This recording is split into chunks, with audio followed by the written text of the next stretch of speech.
Hello, and it's a very lovely good evening once again from here in Delhi, and hope as always that each one of you are absolutely fine, happy, and of course in fine spirits. So on such count, we start today's this particular session. तो बेटा इस particular session में आज क्या करेंगे? बात चल रही थी डिविडेंड की और काफी लंबा चैप्टर है। मैंने कहा इसमें आपको थोड़ा सा पेशेंस रखना पड़ेगा और बहुत ही फॉर्मिडेबल और पेनिट्रेटिव तरीके से हम करा रहे हैं अपनी तरफ से, और मुझे उम्मीद है कि आप लोग इस बात को एग्री करेंगे कि इतने ज्यादा क्वेश्चन इन क्लास आपको कोई नहीं कराएगा। एक एक क्वेश्चन मॉड्यूल का कवर होगा, लेकिन आपको थोड़ा सा पेशेंस रखना है। अब डिविडेंड की जब चर्चा हुई थी तो मैंने बताया था कि डिविडेंड का जहां तक सवाल है, और हर दिन हम थोड़ा सा रिकैप भी करने की कोशिश करते हैं। एक तो मैंने बताया था प्रपोज डिविडेंड। डिविडेंड को हमने दो पार्ट में डिवाइड करा था, प्रपोज डिविडेंड में और डिविडेंड पेड में।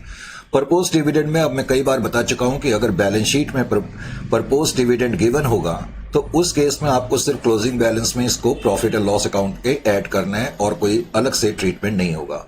और अगर प्रपोज डिविडेंड सिर्फ एडिशनल इंफॉर्मेशन में गिवन है, क्योंकि एडिशनल इंफॉर्मेशन में सिर्फ ये लिखा हुआ है डिविडेंड प्रपोज्ड, इजंट इट और नॉट, सिर्फ ये लिखा है डिविडेंड प्रपोज, तो इसलिए अभी वो डिविडेंड प्रपोज है, उसका कोई ट्रीटमेंट हुआ ही नहीं है, तो आपको भी कोई ट्रीटमेंट करने की जरूरत नहीं है।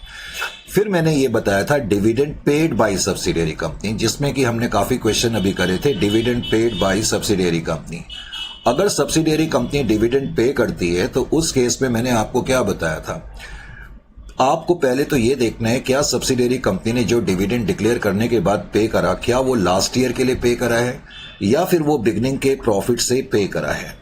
अगर लास्ट ईयर के लिए डिविडेंड पे करा है या बिगनिंग के प्रॉफिट्स का इस्तेमाल कर करके सब्सिडियरी कंपनी ने डिविडेंड पे करा है, तो उस केस में हम सिंप्लिसिटी के लिए इसको प्री एक्विजिशन डिविडेंड कह देते हैं। और इसका ट्रीटमेंट मैंने आपको बताया था कि एक तो हम ओपनिंग बैलेंस और प्रॉफिट एंड लॉस अकाउंट में से माइनस करते हैं, ये तो खैर करना ही करना है, नंबर 1।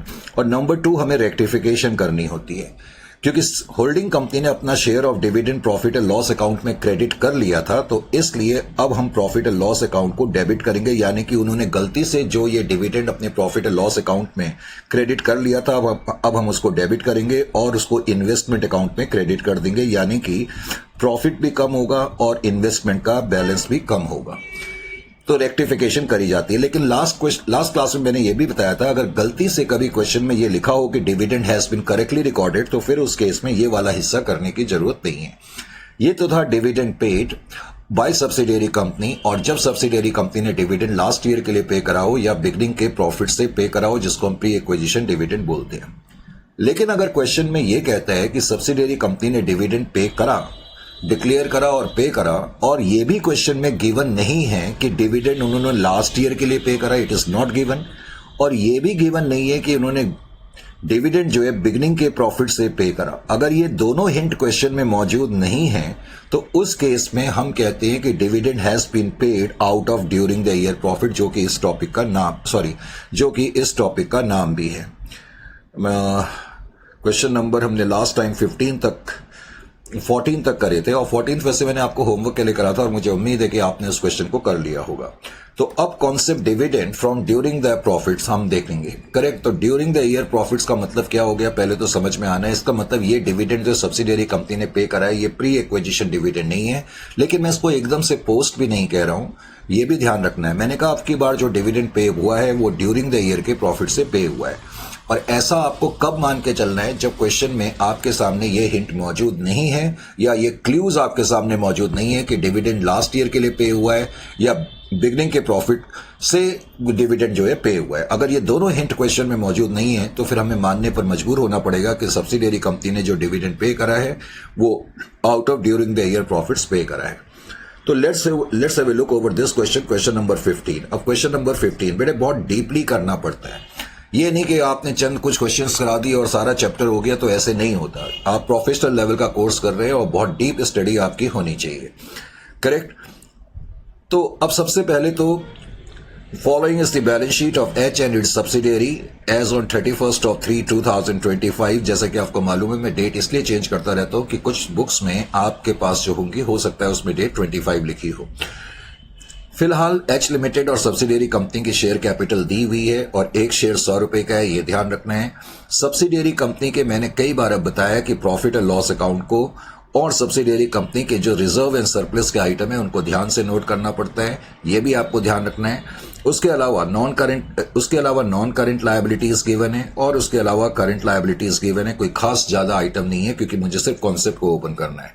बाकी प्लांट एंड मशीनरी गिवन है, उसके अलावा लैंड गिवन है, इन्वेस्टमेंट 4000 शेयर्स में है और 8 लाख रुपीस हमने पे करे हैं करंट एसेट्स, उसके अलावा तुम्हें गिवन है। बहुत ज्यादा इंफॉर्मेशन क्वेश्चन में नहीं है।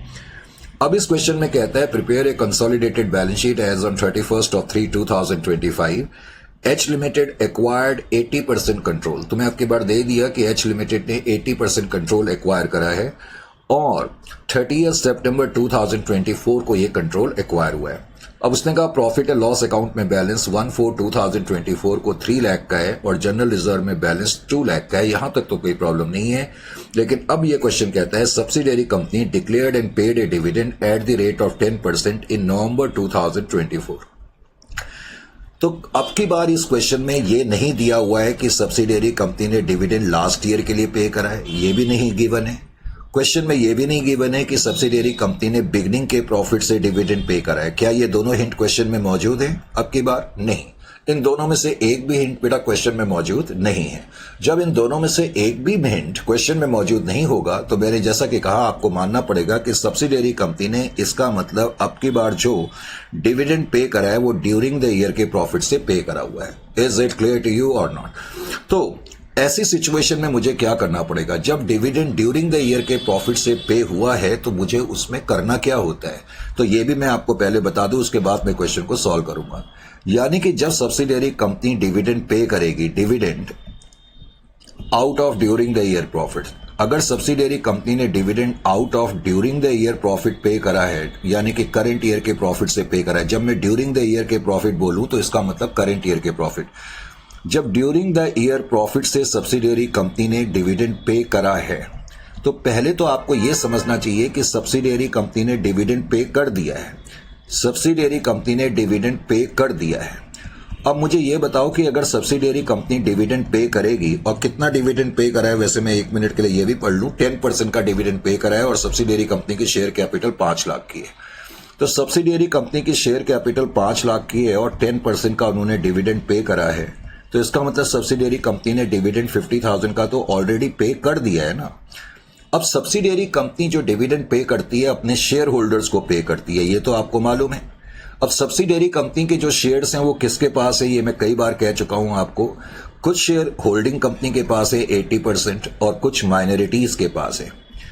इसका मतलब सब्सिडियरी कंपनी ने जो डिविडेंड पे करा, ध्यान से नोट करना है, सब्सिडियरी कंपनी ने जो डिविडेंड पे करा 50,000, उसका 80% 40,000 का डिविडेंड इसका मतलब होल्डिंग कंपनी के पास गया और 10,000 20% ऑफ 50,000 10,000 का डिविडेंड किसके पास गया? माइनॉरिटीज के पास गया।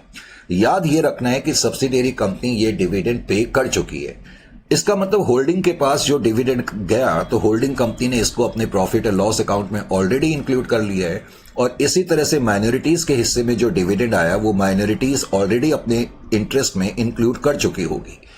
तुम्हें पहले तो ये बात समझ में आनी चाहिए कि सब्सिडियरी कंपनी डिविडेंड पे कर चुकी है और ये डिविडेंड अगर पे कर चुकी है तो इसका मतलब होल्डिंग ने अपना हिस्सा अपने पीएनएल में इंक्लूड कर लिया और माइनॉरिटीज ने अपना हिस्सा अपने हिस्से में यानी कि माइनॉरिटी क्लेम में ऐड कर लिया है। नंबर 1, अब मुझे ट्रीटमेंट क्या करना होगा? अब मुझे ट्रीटमेंट ये करना होगा, बाद में हम देखेंगे कि सब्सिडियरी कंपनी जब dividend out of during the year profit पे करती है तो बाद में मैं क्या करूंगा, जब प्रॉफिट एंड लॉस अकाउंट बनाऊंगा तो प्रॉफिट एंड लॉस अकाउंट में जो क्लोजिंग बैलेंस है, जब dividend out during the year profit से पे होता है तो क्लोजिंग बैलेंस में आपने डिविडेंड पहले तो ऐड करना है। डिविडेंड आप क्लोजिंग बैलेंस में ऐड करेंगे। Is it clear to you? Add करने के बाद जो भी क्लोजिंग बैलेंस आएगा उसको आपने ओपनिंग बैलेंस से फिर कंपेयर करना है। फिर आप ओपनिंग बैलेंस से कंपेयर करेंगे। कंपेयर करके ये पता लग जाएगा कि ड्यूरिंग द ईयर में सब्सिडियरी कंपनी ने कितना प्रॉफिट कमाया। यानी कि अगर सब्सिडियरी कंपनी ने ये डिविडेंड पे नहीं करा होता तो प्रॉफिट से, देखो डिविडेंड जब भी पे होता है उसके पहले प्रॉफिट से पैसा निकाला जाता है और फिर डिविडेंड पे होता है। बिकॉज क्वेश्चन में लिखा है कि सब्सिडियरी कंपनी ने डिविडेंड पे करा है तो जितना भी अमाउंट उन्होंने डिविडेंड का पे करा है उतना अमाउंट उन्होंने प्रॉफिट से इस साल माइनस करा होगा। Is it clear to you? तो हम पहले ये देखने की कोशिश करते हैं कि अगर सब्सिडियरी कंपनी ने ये डिविडेंड पे नहीं करा होता तो इस साल कितना प्रॉफिट कमाया होता, तो हमें ये पता लग जाएगा कि सब्सिडियरी कंपनी ने इस साल इतना प्रॉफिट कमाया, यानी कि डिविडेंड का अमाउंट हमने ऐड कर दिया और अब हमें पता लग गया सब्सिडियरी कंपनी ने कितना प्रॉफिट कमाया ड्यूरिंग द ईयर में। अब उस प्रॉफिट को ऑब्वियसली हम प्री एक्विजिशन पीरियड में और पोस्ट एक्विजिशन पीरियड में बांटते तो है, नो डाउट अबाउट दैट, लेकिन हमें मालूम है कि प्री एक्विजिशन में जो प्रॉफिट जाता है और पोस्ट एक्विजिशन में जो प्रॉफिट जाता है उन दोनों में कुछ होल्डिंग का हिस्सा होता है, कुछ माइनॉरिटी का हिस्सा होता है। भाई pre acquisition profit subsidiary company ने जितने भी कमाए उसमें कुछ होल्डिंग का हिस्सा, कुछ माइनॉरिटी का हिस्सा। इसी तरह पोस्ट एक्विजिशन जो प्रॉफिट सब्सिडियरी कमाती है, कुछ होल्डिंग का हिस्सा, कुछ माइनॉरिटी का हिस्सा होता है। अब यहां आपको नोट क्या करना है कि मैंने कहा कि एक तो डिविडेंड ऐड करना है क्लोजिंग बैलेंस में, और उसके बाद में जब मैं कंसोलिडेटेड पीएनएल बनाऊंगा तो होल्डिंग कंपनी का जो शेयर ऑफ डिविडेंड है उसमें से माइनस करूंगा, और इसी तरह जो माइनॉरिटी का शेयर है वो माइनॉरिटी के क्लेम में से माइनस करूंगा।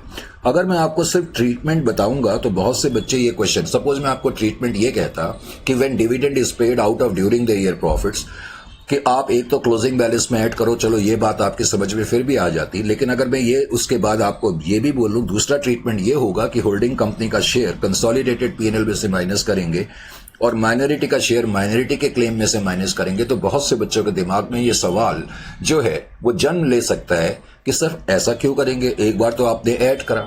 अब ये बात समझने वाली है। देखो मैं तुम्हें बता चुका हूं सब्सिडियरी कंपनी ने जो डिविडेंड पे करा, बिकॉज ये पे कर चुकी है, तो जो भी इनके हिस्से का डिविडेंड था होल्डिंग कंपनी अपने पीएनएल में ले जा चुकी है, और माइनॉरिटीज हैं वो अपने क्लेम में अपने हिस्से का डिविडेंड ले जा चुके हैं। अब मैंने क्या करा, जब मैंने डिविडेंड दोबारा से ऐड करा तो ड्यूरिंग द ईयर का प्रॉफिट डिविडेंड के अमाउंट से बढ़ गया।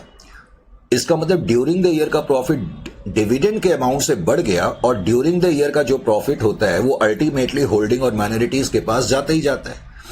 इसका मतलब जब मैं ये डिविडेंड दोबारा से इसमें ऐड कर रहा हूं तो उससे क्या हो रहा है, डायरेक्टली या इनडायरेक्टली दो बार होल्डिंग कंपनी के प्रॉफिट एंड लॉस अकाउंट में होल्डिंग कंपनी का शेयर आ रहा है और माइनॉरिटी के क्लेम में दो बार माइनॉरिटी का शेयर आ गया। बात समझ में आई कि नहीं आई? क्योंकि पहले ही वो अपना अपना शेयर अपने पीएनएल में और अपने क्लेम में ऐड कर चुके हैं, और जब मैं ड्यूरिंग द ईयर के प्रॉफिट में ऐड कर रहा हूं तो उससे डिविडेंड का अमाउंट ड्यूरिंग द ईयर का प्रॉफिट बढ़ रहा है, और बढ़ा हुआ प्रॉफिट इन दोनों के पास जाएगा। तो इनडायरेक्टली इसका मतलब क्या हो गया कि जब मैंने ये डिविडेंड ऐड करा उसके बाद डायरेक्टली या इनडायरेक्टली इसका मतलब हो गया होल्डिंग कंपनी के खाते में दो बार डिविडेंड क्रेडिट हो गया और माइनॉरिटी के खाते में दो बार डिविडेंड क्रेडिट हो गया। इसलिए उसको ठीक करने के लिए होल्डिंग कंपनी का शेयर हम इनके कंसोलिडेटेड पीएनएल में से माइनस करते हैं और माइनॉरिटी के क्लेम में से भी माइनस करते हैं। बात समझ में आ गई कि एक बार ऐड करने के बाद हम माइनस क्यों करते हैं, ये बात अच्छी तरह समझ में आ जानी चाहिए। अब इसमें किसी तरीके का डाउट नहीं होना चाहिए, क्योंकि डिविडेंड का अमाउंट ये पे करा जा चुका है और ये ऑलरेडी पहले इंक्लूड कर चुके हैं। अब कई बच्चे ये क्वेश्चन भी पूछ सकते हैं, सर अगर ऐसा ही है तो क्या जरूरत है ऐड करने की, ऐड ही नहीं करते, कोई ट्रीटमेंट ही नहीं करते। बेटा कारण क्या होता है, आपको मालूम है जैसे डिविडेंड है, जैसे एबनॉर्मल लॉस है, ये बिजनेस के ऑपरेशनल खर्चे नहीं है। तो हमें ये देखना पड़ता है कि अगर ये नॉन बिजनेस खर्चे नहीं होते तो हमारा पूरा अकाउंटिंग ईयर का प्रॉफिट कितना होता, हमें ये दिखाना पड़ता है, इसलिए हमें ये खर्चे पहले ऐड करने पड़ते हैं। Are you getting my point और नॉट? लेकिन ऐड करके पहले तो हमने ये देखा कि ड्यूरिंग द ईयर में इतना प्रॉफिट हुआ, लेकिन वो ऐड करने से डिविडेंड दो बार क्रेडिट हो गया, होल्डिंग के खाते में भी और माइनॉरिटीज के खाते में भी। तो इसकी वजह से मुझे इनका जो रिस्पेक्टिव हिस्सा है वो इनके रिस्पेक्टिव चीजों में से, यानी कि कंसोलिडेटेड पीएनएल में से और माइनॉरिटी के क्लेम में से माइनस करना पड़ता है। Is it clear to you और नॉट? मुझे उम्मीद है कि अब ये बात समझ में आनी चाहिए। तो अब ये पॉइंट अब आपकी समझ में आ गया। वैसे ये सब मैंने लिखा हुआ है, ये तुम्हें लिखने की जरूरत नहीं है। वैसे आप लिखना चाहते हो तो आप लिख ले, मुझे कोई प्रॉब्लम नहीं है। आगे अब इस क्वेश्चन में क्या कह रहा है, जरा आगे की लाइन भी पढ़ लें। आगे तो हमने क्वेश्चन पढ़ ही लिया था। तो मेन चीज सब्सिडियरी कंपनी की शेयर कैपिटल 5 लाख की है।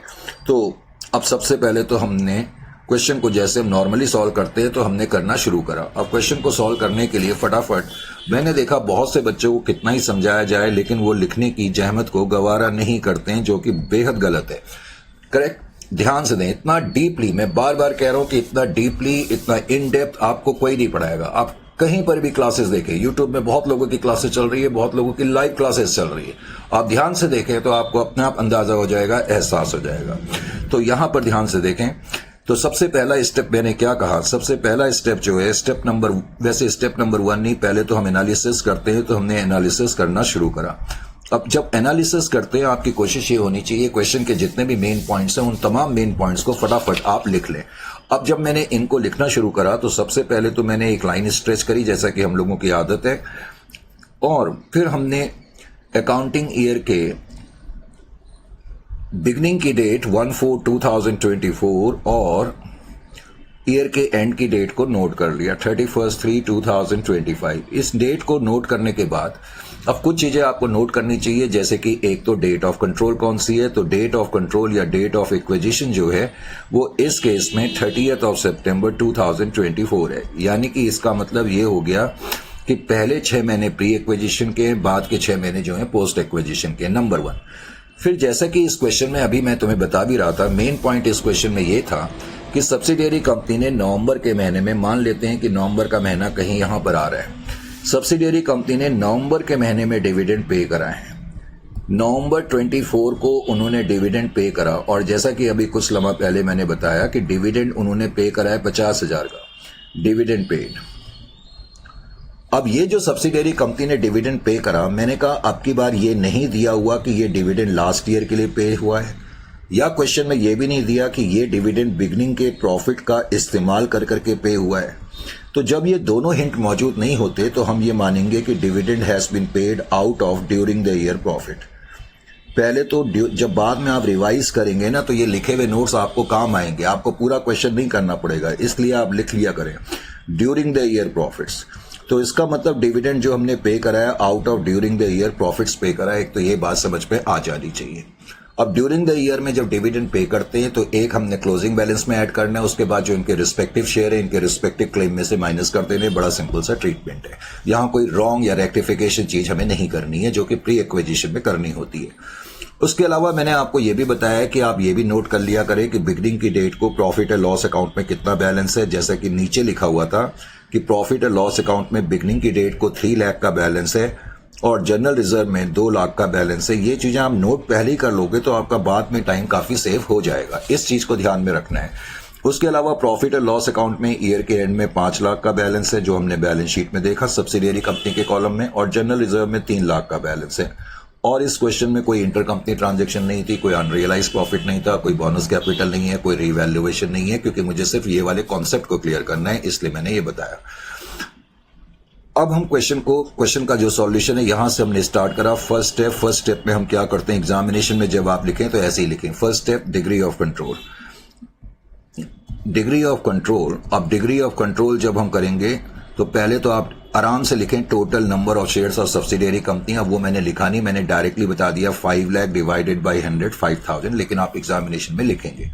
फिर हेल्ड बाय होल्डिंग कंपनी, 5,000 में से होल्डिंग कंपनी के पास कितने शेयर हैं, 4,000 शेयर हैं, और माइनॉरिटीज यानी कि अदर शेयर होल्डर्स के पास कितने शेयर हैं, 1,000 शेयर हैं। तो रेशियो कितना हो गया, 4:1 का हो गया, यानी कि 4/5 और 1/5 यानी कि 80% या और 20%, जो कि तुम्हें ऑलरेडी गिवन भी था। बिकॉज क्वेश्चन में कोई रीवैल्यूएशन नहीं है तो सेकेंड स्टेप में अब हमने क्या करा, analysis of reserve and surplus करा।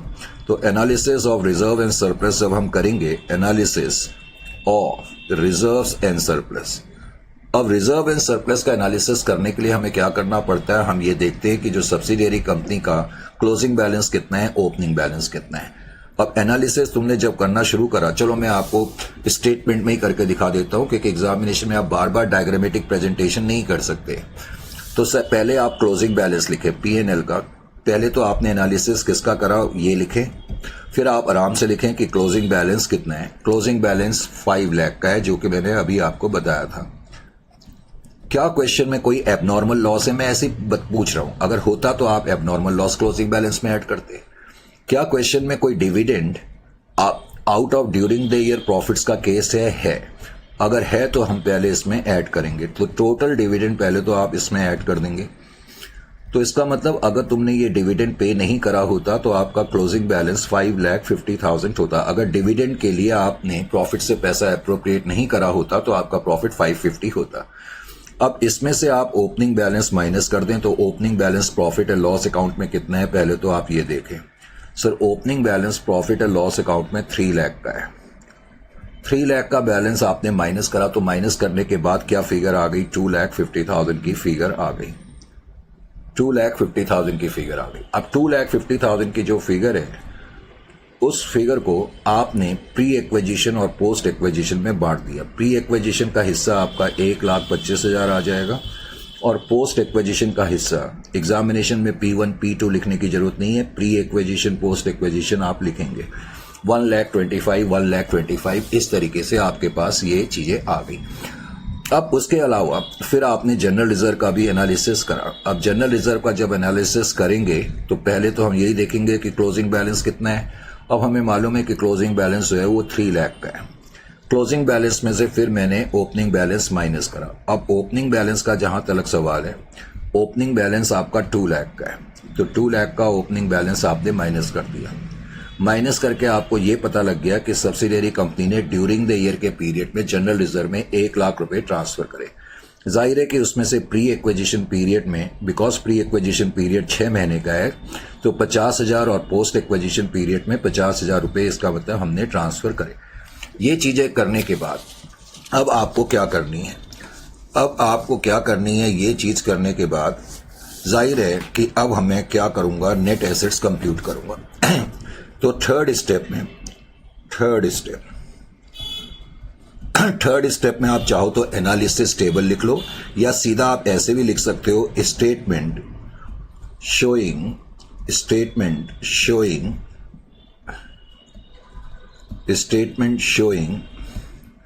नेट एसेट्स, या जिसको हम इक्विटी भी बोलते हैं, नेट एसेट्स या equity of subsidiary company as at date of acquisition. जो हम एनालिसिस टेबल बनाते हैं उसको बनाने का पर्पस बेसिकली यही होता है। एनीवे, जब एनालिसिस टेबल हमने बनाया तो डेट ऑफ एक्विजिशन के दिन सबसे पहले तो हमने नोट करा कि सब्सिडियरी कंपनी की शेयर कैपिटल कितनी है। अब सब्सिडियरी कंपनी की शेयर कैपिटल जो बैलेंस शीट में दी होती है, हम मान के चलते हैं कि बिगनिंग की डेट को, या सॉरी डेट ऑफ एक्विजिशन की डेट को ये कैपिटल उतनी ही थी, क्योंकि शेयर कैपिटल में आए दिन चेंज नहीं होता। फिर रिजर्व एंड सरप्लस के आइटम में आपको यह देखना है कि जब एक्वायर हुआ, कंट्रोल लिया गया, उस दिन प्रॉफिट एंड लॉस अकाउंट में कितना बैलेंस है। तो इसके लिए हमें यह देखना पड़ता है कि प्रॉफिट एंड लॉस अकाउंट में ओपनिंग बैलेंस कितना था। ओपनिंग बैलेंस 3 लाख का था, लेकिन हमने कंट्रोल बिगनिंग में तो एक्वायर नहीं करा, 6 महीने के बाद करा। तो पहले 6 महीने में जो प्री एक्विजिशन प्रॉफिट जिसको हम बोलते हैं, जो कमाए गए वो 1,25,000 के कमाए गए।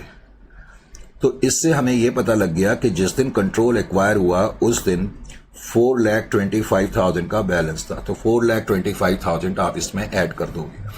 इसी तरह से फिर आपने जनरल रिजर्व को नोट करा। जनरल रिजर्व का भी ओपनिंग बैलेंस पहले तो आप देखेंगे कितना है। तो ओपनिंग बैलेंस जो है जनरल रिजर्व अकाउंट में 2 लाख है, लेकिन पहले 6 महीने में जनरल रिजर्व में जो ट्रांसफर हुआ प्री एक्विजिशन, जैसा कि अभी अभी हमने कंप्यूट भी करा था, वो 50,000 रुपए जनरल रिजर्व में ट्रांसफर हुए थे। तो 2,50,000 इसका मतलब जनरल रिजर्व अकाउंट में बैलेंस है। तो आपने 2,50,000 लिख दिया। इस क्वेश्चन में कोई रीवैल्यूएशन रिजर्व नहीं है, कोई बैलेंस शीट के अंदर वैल्यूलेस आइटम्स नहीं है, तो उनके ट्रीटमेंट भी आपको मालूम होनी चाहिए। 11,75,000 आपका टोटल आ जाएगा। अब ये 11,75,000 का जो टोटल आ गया, इनके रिस्पेक्टिव रेशियो में आपने उसको बांटा 9,40,000 एच लिमिटेड का, और 1/5 2,35,000 जो है वो माइनॉरिटीज का हिस्सा आपके पास आ गया। Is it clear to you? तो आपको पता लग गया कि on the date of control के दिन होल्डिंग कंपनी का हिस्सा सब्सिडियरी कंपनी के नेट एसेट्स में कितना है और माइनॉरिटीज का हिस्सा कितना है। इनको कंप्यूट करने के बाद फिर आप क्या करेंगे, मैंने कहा जब हम ये टेबल बनाते हैं तो हम पोस्ट एक्विजिशन पीरियड की जो पोजीशन है या जो रिजर्व एंड सरप्लस कमाए गए उनको भी देख लेते हैं। तो post acquisition profit and loss account, अभी हमने देखा था कि पोस्ट एक्विजिशन पीरियड में जो प्रॉफिट है वो 1,25,000 के हैं, जिसमें कि आपका हिस्सा 1,04,500 है और 25,000 जो है वो माइनॉरिटीज का हिस्सा होगा। जनरल रिजर्व जो है पोस्ट एक्विजिशन पीरियड में 50,000 है, जिसमें आपका हिस्सा 40,000 और माइनॉरिटीज का हिस्सा जो है वो 10,000 है। ये भी आपने नोट कर लिया। Is it clear to you? मैंने कहा माइनॉरिटीज का कोई एडिशनल डेप्रिसिएशन नहीं है, तो तो माइनॉरिटीज का टोटल करके लिख लिया करो। पोस्ट एक्विजिशन पीरियड में माइनॉरिटी का हिस्सा 35,000 का है। ये करने के बाद अब मुझे इसमें क्या करना है, सिर्फ कॉस्ट ऑफ कंट्रोल को देखना है। स्टेप नंबर 4 में, स्टेप नंबर 4, अब स्टेप नंबर 4 में हमने कॉस्ट ऑफ कंट्रोल कंप्यूट करी। अब जब हम कॉस्ट ऑफ कंट्रोल देखते हैं तो कॉस्ट ऑफ कंट्रोल, तो कॉस्ट ऑफ कंट्रोल कंप्यूट करने के लिए मुझे क्या देखना पड़ता है, पहले तो हम ये देखते हैं कि हमारी इन्वेस्टमेंट कितनी है। कॉस्ट ऑफ इन्वेस्टमेंट यानी कि शेयर्स या कंट्रोल एक्वायर करने के लिए आपने जो पैसा पे करा वो 8 लाख रुपीज आपने पे करे, ये आपकी कंट्रोल एक्वायर करने की कॉस्ट है। अब की बार डिविडेंड माइनस मत कर देना, क्योंकि अब की बार dividend out of during the year profits का केस है, यहां कोई रेक्टिफिकेशन नहीं हो सकती। Share of H, share of holding company in net assets यानी कि equity in net assets of subsidiary company as at date of acquisition. तो डेट ऑफ एक्विजिशन के दिन सब्सिडियरी कंपनी के जितने भी नेट एसेट्स थे उसमें हमारा हिस्सा कितना है, जो कि अभी अभी हमने कंप्यूट करा था 9,40,000 का था। तो इस तरीके से आपके पास इस केस में कैपिटल रिजर्व आ गया, क्योंकि share of net assets investment से ज्यादा है, यानी कि आपको फायदा हुआ। कैपिटल रिजर्व, तो कैपिटल रिजर्व आपके पास आ गया। Is it clear to you? अब कैपिटल रिजर्व के बाद स्टेप नंबर 5 में आपने माइनॉरिटी इंटरेस्ट कंप्यूट करा। अब जब माइनॉरिटी इंटरेस्ट आप कंप्यूट करेंगे तो माइनॉरिटी इंटरेस्ट कंप्यूट करने के लिए on the date of acquisition, on the date of acquisition, अब डेट ऑफ एक्विजिशन के दिन पहले तो आप ये लिखें कि माइनॉरिटी का इंटरेस्ट कितना है, 2,35,000 का है। फिर जो माइनॉरिटी का हिस्सा post acquisition reserve and surplus में है, post acquisition reserve and surplus, जो कि अभी अभी हमने देखा था, post acquisition reserve and surplus में माइनॉरिटी का हिस्सा 35 है। वैसे तो माइनॉरिटी का टोटल 270 आ रहा है, लेकिन अब की बार आपको ख्याल ये करना पड़ेगा, क्योंकि अब की बार dividend out of during the year profit है। तो जब dividend out of during the year profit होगा तो मैंने बताया था माइनॉरिटी और होल्डिंग कंपनी दोनों के जो रिस्पेक्टिव क्लेम्स होते हैं, जैसे होल्डिंग का क्लेम जो होता है उसको हम कंसोलिडेटेड पीएनएल कह देते हैं, इसी तरह माइनॉरिटी के क्लेम में से भी माइनॉरिटी का हिस्सा माइनस करा जाएगा।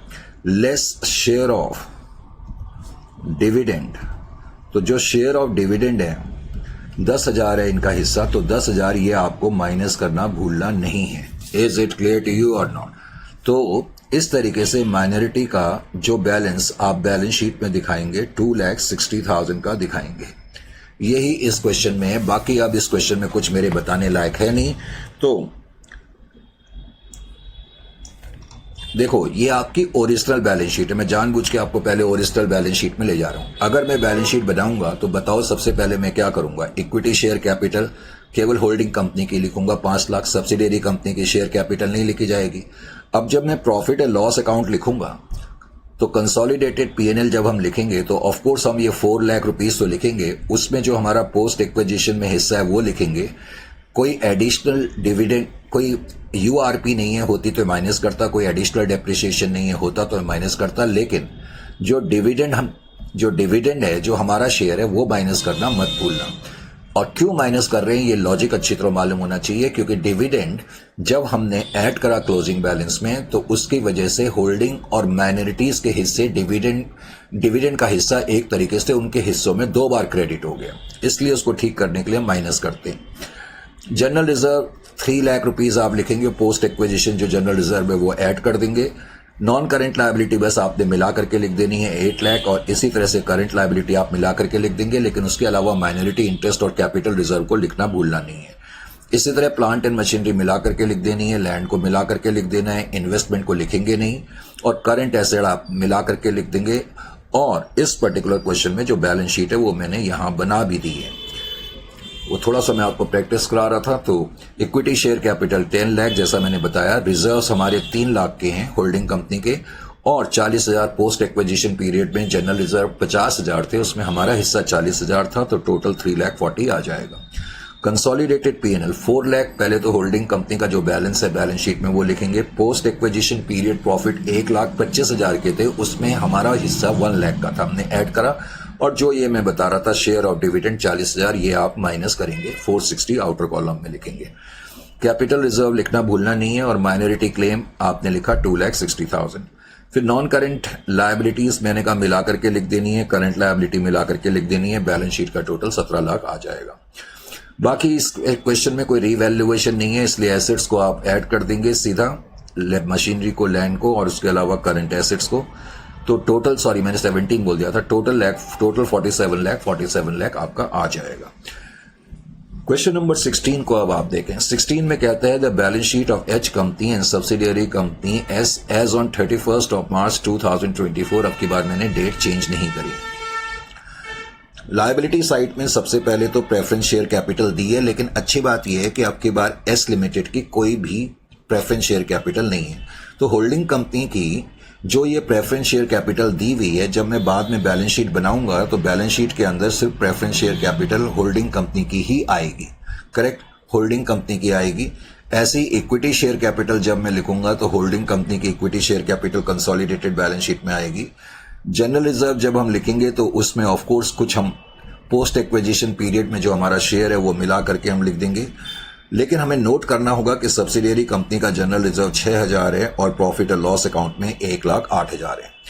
इसी तरह जब मैं बैलेंस शीट में कंसोलिडेटेड पीएनएल लिखूंगा तो कंसोलिडेटेड पीएनएल में पहले तो मैं 360 लिखूंगा जो होल्डिंग कंपनी का है, और कोई पोस्ट एक्विजिशन शेयर है तो मैं ऐड करूंगा, कोई अनरियलाइज प्रॉफिट है तो मैं माइनस करूंगा, कोई एडिशनल डेप्रिसिएशन है तो मैं माइनस करूंगा, बाकी डिविडेंड हमें अगर हमारा कोई हिस्सा है तो वो माइनस करा जाएगा। क्रेडिटर्स आप मिला करके लिख देंगे, अगर कोई इंटर कंपनी ट्रांजैक्शन होगी तो माइनस कर देंगे। इसी तरह बिल्स रिसेबल भी आप, बिल्स पेएबल भी मिला करके लिखेंगे, कोई इंटर कंपनी ट्रांजैक्शन होगी तो वो आप माइनस कर देंगे। एसेट साइड में डेटर्स को आपने मिला करके लिखना है, कोई इंटर कंपनी ट्रांजैक्शन होगी तो माइनस करेंगे, स्टॉक को भी हम मिला करके लिख देंगे, और कोई अनरियलाइज प्रॉफिट होगा तो माइनस करेंगे। अब आपने 1,80,000 रुपीज पे करे हैं 1,200 शेयर खरीदने के लिए। अब की बार सब्सिडियरी कंपनी की शेयर कैपिटल 1,50,000 है और एक शेयर 100 रुपए का है। इसका मतलब 1,500 शेयर हैं और 1,500 शेयर में आपके हिस्से में 1,200 शेयर हैं। और वो कहता है कंट्रोल जो एक्वायर करा 1/4/2023 को करा। उसके अलावा आपको tangible property, plant and equipment या फिक्स्ड एसेट दिए हुए हैं, ये आप मिला करके ही लिखेंगे, लेकिन अगर कोई रीवैल्यूएशन की ट्रीटमेंट होगी तो वो हमें करनी पड़ती है। नीचे उसने लिखा profit and loss account of H company includes N interim dividend of 10% received from S company. इस लाइन का क्या मतलब हो गया? वो कह रहा है कि होल्डिंग कंपनी का जो प्रॉफिट एंड लॉस अकाउंट है, होल्डिंग कंपनी का जो प्रॉफिट एंड लॉस अकाउंट है, वो कह रहा है सब्सिडियरी कंपनी ने पहले तो 10% डिविडेंड पे करा है। अब सब्सिडियरी कंपनी की शेयर कैपिटल 1,50,000 है, तो 1,50,000 का मतलब सब्सिडियरी कंपनी ने 15,000 रुपए का डिविडेंड पे करा होगा। अब जो डिविडेंड पे करा होगा अपने शेयर होल्डर्स को पे करा होगा। अब उन 15,000 शेयर में से कुछ हिस्सा डिविडेंड का एच के पास पहुंचा होगा और कुछ माइनॉरिटीज के पास पहुंचा होगा। हम बाद में देखेंगे कि अभी अभी हमने इनफेक्ट देख ही लिया है कि जो टोटल शेयर हैं 1,500 शेयर हैं और उसमें से 1,200 शेयर आपके पास है, तो 300 शेयर माइनॉरिटीज के पास है। इसका मतलब 4:1 का रेशियो है। तो इसका मतलब 15,000 जो डिविडेंड सब्सिडियरी कंपनी ने पे करा 4/5 एच के पास पहुंचा और 1/5 माइनॉरिटीज के पास पहुंचा, इसमें तो कोई डाउट नहीं है। अब इस क्वेश्चन में यह भी नहीं लिखा हुआ कि सब्सिडियरी कंपनी ने जो डिविडेंड पे करा है वो लास्ट ईयर के लिए पे करा है, ऐसा तो नहीं लिखा। देखो ये वर्ड इंटरिम से कुछ नहीं लेना देना। ये नहीं कि आप सोचे इंटरिम डिविडेंड है तो आप पहले से कंक्लूड कर लें। मान लो इसी क्वेश्चन में ये लिखता कि सब्सिडियरी कंपनी ने इंटरिम डिविडेंड पे करा बिगनिंग के प्रॉफिट से, तो फिर ये प्री एक्विजिशन डिविडेंड का केस होता। तो वर्ड इंटरिम से कोई धोखा नहीं खाना है डिविडेंड के केस में। Is it clear to? Dividend के केस में आपको ये देखना है क्या डिविडेंड लास्ट ईयर के लिए पे हुआ, नहीं। क्या डिविडेंड बिगनिंग के प्रॉफिट से पे हुआ, नहीं, क्योंकि क्वेश्चन में लिखा नहीं है। जब ये दोनों हिंट नहीं गिवन होते हैं तो मैंने बताया तब आप ये मान करके चलते हैं कि डिविडेंड ड्यूरिंग द ईयर के प्रॉफिट से हुआ है। तो ये भी केस है dividend out of during the year profits. और जब dividend during the year profit होता है तो मैं आपको बता ही चुका हूं कि क्लोजिंग बैलेंस में पहले तो आप टोटल डिविडेंड 15,000 ऐड तो करेंगे, लेकिन बाद में जब आप कंसोलिडेटेड पीएनएल बनाएंगे और जब माइनॉरिटी का इंटरेस्ट कंप्यूट करेंगे तो इनके जो रिस्पेक्टिव शेयर हैं डिविडेंड के 12,000 होल्डिंग कंपनी का 3,000 इनका, वो यहां से माइनस भी करेंगे। क्लोजिंग बैलेंस में ऐड करना और यहां से माइनस। अब यहां से माइनस क्यों करते हैं, बार बार कई बच्चों को इस चीज की कंफ्यूजन होती है, वो मैं बार बार बता रहा हूं। क्योंकि सब्सिडियरी कंपनी ने जब डिविडेंड पे करा तो 12,000 रुपए इन्होंने अपने प्रॉफिट और लॉस अकाउंट में क्रेडिट करा होगा, 3,000 इन्होंने अपने माइनॉरिटी इंटरेस्ट में इंक्लूड कर लिया होगा। अब क्या हुआ, जब मैं ड्यूरिंग द ईयर के प्रॉफिट में डिविडेंड ऐड कर रहा हूं तो डिविडेंड, तो जो ड्यूरिंग द ईयर का प्रॉफिट है डिविडेंड के अमाउंट से बढ़ रहा है, तो इसका मतलब एक बार और 12,000 रुपए इनके अकाउंट में क्रेडिट हो रहे हैं और एक बार और 3,000 रुपए इनके अकाउंट में क्रेडिट हो गए, एक बार और हो गए ना। इसलिए इसको ठीक करने के लिए हम इनके रिस्पेक्टिव शेयर से ये माइनस करते हैं। Is it clear to you? फिर उसने कहा on 1/4/2023 profit and loss account of S limited stood at 77,500 and general reserve में 3,000 का बैलेंस है। बिगनिंग की डेट को कितना बैलेंस है ये भी नोट करना चाहिए। फिर कह रहा है जो एच कंपनी है उसने रीवैल्यू करा plant and machinery of S company को at the time of purchase of shares by 20,000 more than the book value. कभी कभी अच्छी बात ये, इस क्वेश्चन में रीवैल्यूएशन तो है लेकिन इसमें तुम्हें कुछ करना नहीं पड़ेगा। वो क्या कह रहा है कि एच लिमिटेड ने जब हमें एक्वायर करा, यानी कि कंट्रोल के दिन, और कंट्रोल की डेट हम देख ही चुके हैं कि बिगनिंग की डेट को है। वो कह रहा है बिगनिंग की डेट को एस कंपनी की जो भी प्लांट एंड मशीनरी थी, हमें नहीं पता कितनी थी प्लांट एंड मशीनरी, वो कह रहा है उसको हमने 20,000 से ज्यादा पर वैल्यू करा। यानी कि जब तुम्हें नीचे क्वेश्चन में सिर्फ ये दिया होगा कि होल्डिंग कंपनी ने सब्सिडियरी कंपनी के एसेट को इतने से ज्यादा पर वैल्यू कराया और तुम्हें बुक वैल्यू गिवन नहीं होगी उस दिन की, तो ऐसे केस में तुम्हें कोई रिवैल्यूएशन करने की जरूरत नहीं है। अगर तुम्हें कोई रिवैल्यूएशन करने की जरूरत नहीं है तो तुम्हें कोई एडिशनल डेप्रिसिएशन भी कंप्यूट करने की जरूरत नहीं है। इस केस में तुम डायरेक्टली 20,000 रिवैल्यूएशन अमाउंट ले लोगे, बस ऑफ वैल्यूएशन का ट्रीटमेंट होगा। फोर्थ में कह रहा है stock of H company includes 8,000 of stock at cost purchased from S company. अभी तक हमने जो अनरियलाइज्ड प्रॉफिट की ट्रीटमेंट करी थी तो हमने देखा था कि उसमें एक तो डाउन स्ट्रीम होती है और एक अप स्ट्रीम होती है। इस केस में वो क्या कह रहा है, स्टॉक ऑफ एच लिमिटेड, यानी कि एस लिमिटेड ने कुछ सामान जो है एच लिमिटेड को बेचा होगा। एस लिमिटेड ने एच लिमिटेड को कुछ सामान बेचा होगा, क्योंकि कह रहा है stock of H limited includes 8,000 of stock. वो कह रहे हैं एच लिमिटेड का जो स्टॉक है उसमें 8,000 रुपए का ऐसा सामान पड़ा हुआ है जो उन्होंने एस लिमिटेड से खरीदा था। इसका मतलब एस लिमिटेड ने अब की बार हमें बेचा है, तो ये अप स्ट्रीम ट्रांजेक्शन है। ये कौन सी ट्रांजेक्शन है, ये अप स्ट्रीम ट्रांजेक्शन है। पहले तो ये तुम्हें मालूम होना चाहिए कि अब की बार ये अप स्ट्रीम ट्रांजेक्शन है, नंबर 1। फिर कह रहा है कि further debtors of S company includes 24,000 for sales to H company. क्या कह रहा है, further debtors of S company includes 24,000 for sales to H company. इस लाइन का क्या मतलब निकला, इसका मतलब क्या हुआ कि एस लिमिटेड के जो डेटर्स हैं, एस लिमिटेड के जो डेटर्स हैं वो कह रहा है उसमें 24,000 रुपीज का ऐसा अमाउंट है जो उन्होंने एच लिमिटेड से लेना है। क्यों लेना है, क्योंकि एस लिमिटेड ने हमें कुछ सामान बेचा होगा, गुड्स बेचे। गुड्स का मतलब स्टॉक। तो इसका मतलब एस लिमिटेड ने एच लिमिटेड को 24,000 का सामान बेचा था और उस 24,000 के सामान में से 8,000 का सामान पड़ा हुआ है। फिर उसने ये भी बताया कि debtors of S company includes 24,000 for sales to H company on which S company made a profit of 6,000, और कहता है उस पे एस कंपनी ने 6,000 का प्रॉफिट कमाया। तो ध्यान क्या रखना है कि जब एस लिमिटेड ने एच लिमिटेड को 24,000 का सामान बेचा तो उस 24,000 के सामान पे इन्होंने 6,000 का प्रॉफिट कमाया। इसका मतलब rate of profit on sales कितना हो गया, 1/4 हो गया। अब एच लिमिटेड ने 24,000 का सामान तो खरीदा, लेकिन उस खरीदे हुए सामान में से 8,000 का सामान अभी भी पड़ा हुआ है। तो इस 8,000 पे अनरियलाइज प्रॉफिट कितना हो जाएगा, 1/4 हो जाएगा। Rate of profit on sales given है तो 2,000 अनरियलाइज प्रॉफिट है, लेकिन ये अप स्ट्रीम ट्रांजेक्शन है। तो मैंने बताया था कि अप स्ट्रीम ट्रांजैक्शन के केस में क्या करना होता है। एक तो हम कंसोलिडेटेड इन्वेंट्री में से माइनस करेंगे पूरे 2000, जो बैलेंस शीट में हम कंसोलिडेटेड इन्वेंट्री लिखते हैं उसमें से 2000 पूरे माइनस करेंगे। लेकिन उसके बाद हम क्या करेंगे, ये जो URP है उसमें जो H लिमिटेड का शेयर है और जो माइनॉरिटी का शेयर है वो इनके रिस्पेक्टिव क्लेम में से माइनस करेंगे। क्यों करेंगे? क्योंकि ये अप स्ट्रीम ट्रांजैक्शन है। अप स्ट्रीम ट्रांजैक्शन का मतलब है कि जब S लिमिटेड ने सामान H लिमिटेड को बेचा तो उस बेचे हुए सामान पे इन्होंने 6000 का प्रॉफिट कमाया था। भाई इन्होंने तो यही सोचा ना कि हमने 24000 की सेल कर दी है, 6000 का प्रॉफिट हुआ, ये प्रॉफिट S लिमिटेड को हुआ। बिकॉज S लिमिटेड के अंदर दो पार्टी हैं H और M, तो ये प्रॉफिट H और M के पास पहुंचा था। अब इस प्रॉफिट में से जब 2000 का प्रॉफिट रियलाइज नहीं हुआ तो इसलिए इनके हिस्से में से इनका रिस्पेक्टिव शेयर माइनस करना पड़ता है अप स्ट्रीम ट्रांजैक्शन में। तो ये इस क्वेश्चन में चीजें हैं और इसी लाइन में दो चीजें हैं, एक तो URP है और दूसरा डेटर्स और क्रेडिटर्स में से 24,000 का अमाउंट माइनस करना पड़ेगा।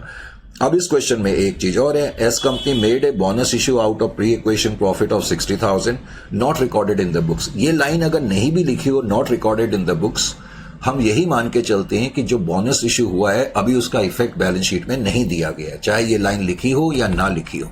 Is it clear to you? हम यही मान के चलते हैं कि उसका इफेक्ट बैलेंस शीट के अंदर गिवन नहीं है। तो ये काम करने के बाद अब इस क्वेश्चन को भी हमने अटैक करा इस क्वेश्चन पे। तो क्वेश्चन नंबर जो भी है, ये क्वेश्चन नंबर कौन सा था भाई? ये क्वेश्चन नंबर 16 है। तो क्वेश्चन नंबर 16 को अब ध्यान दें। अब क्वेश्चन नंबर 16 को समझने के लिए सबसे पहले हमने क्या करा, सबसे पहले हम एनालिसिस करते हैं। तो एनालिसिस करना तो भूलना नहीं है। अब की बार मैंने क्वेश्चन में डेट्स चेंज नहीं कराई हैं। वो इसलिए नहीं कराई हैं क्योंकि मुझे मालूम है कि आपके बुक्स में यही डेट्स लिखी होंगी। तो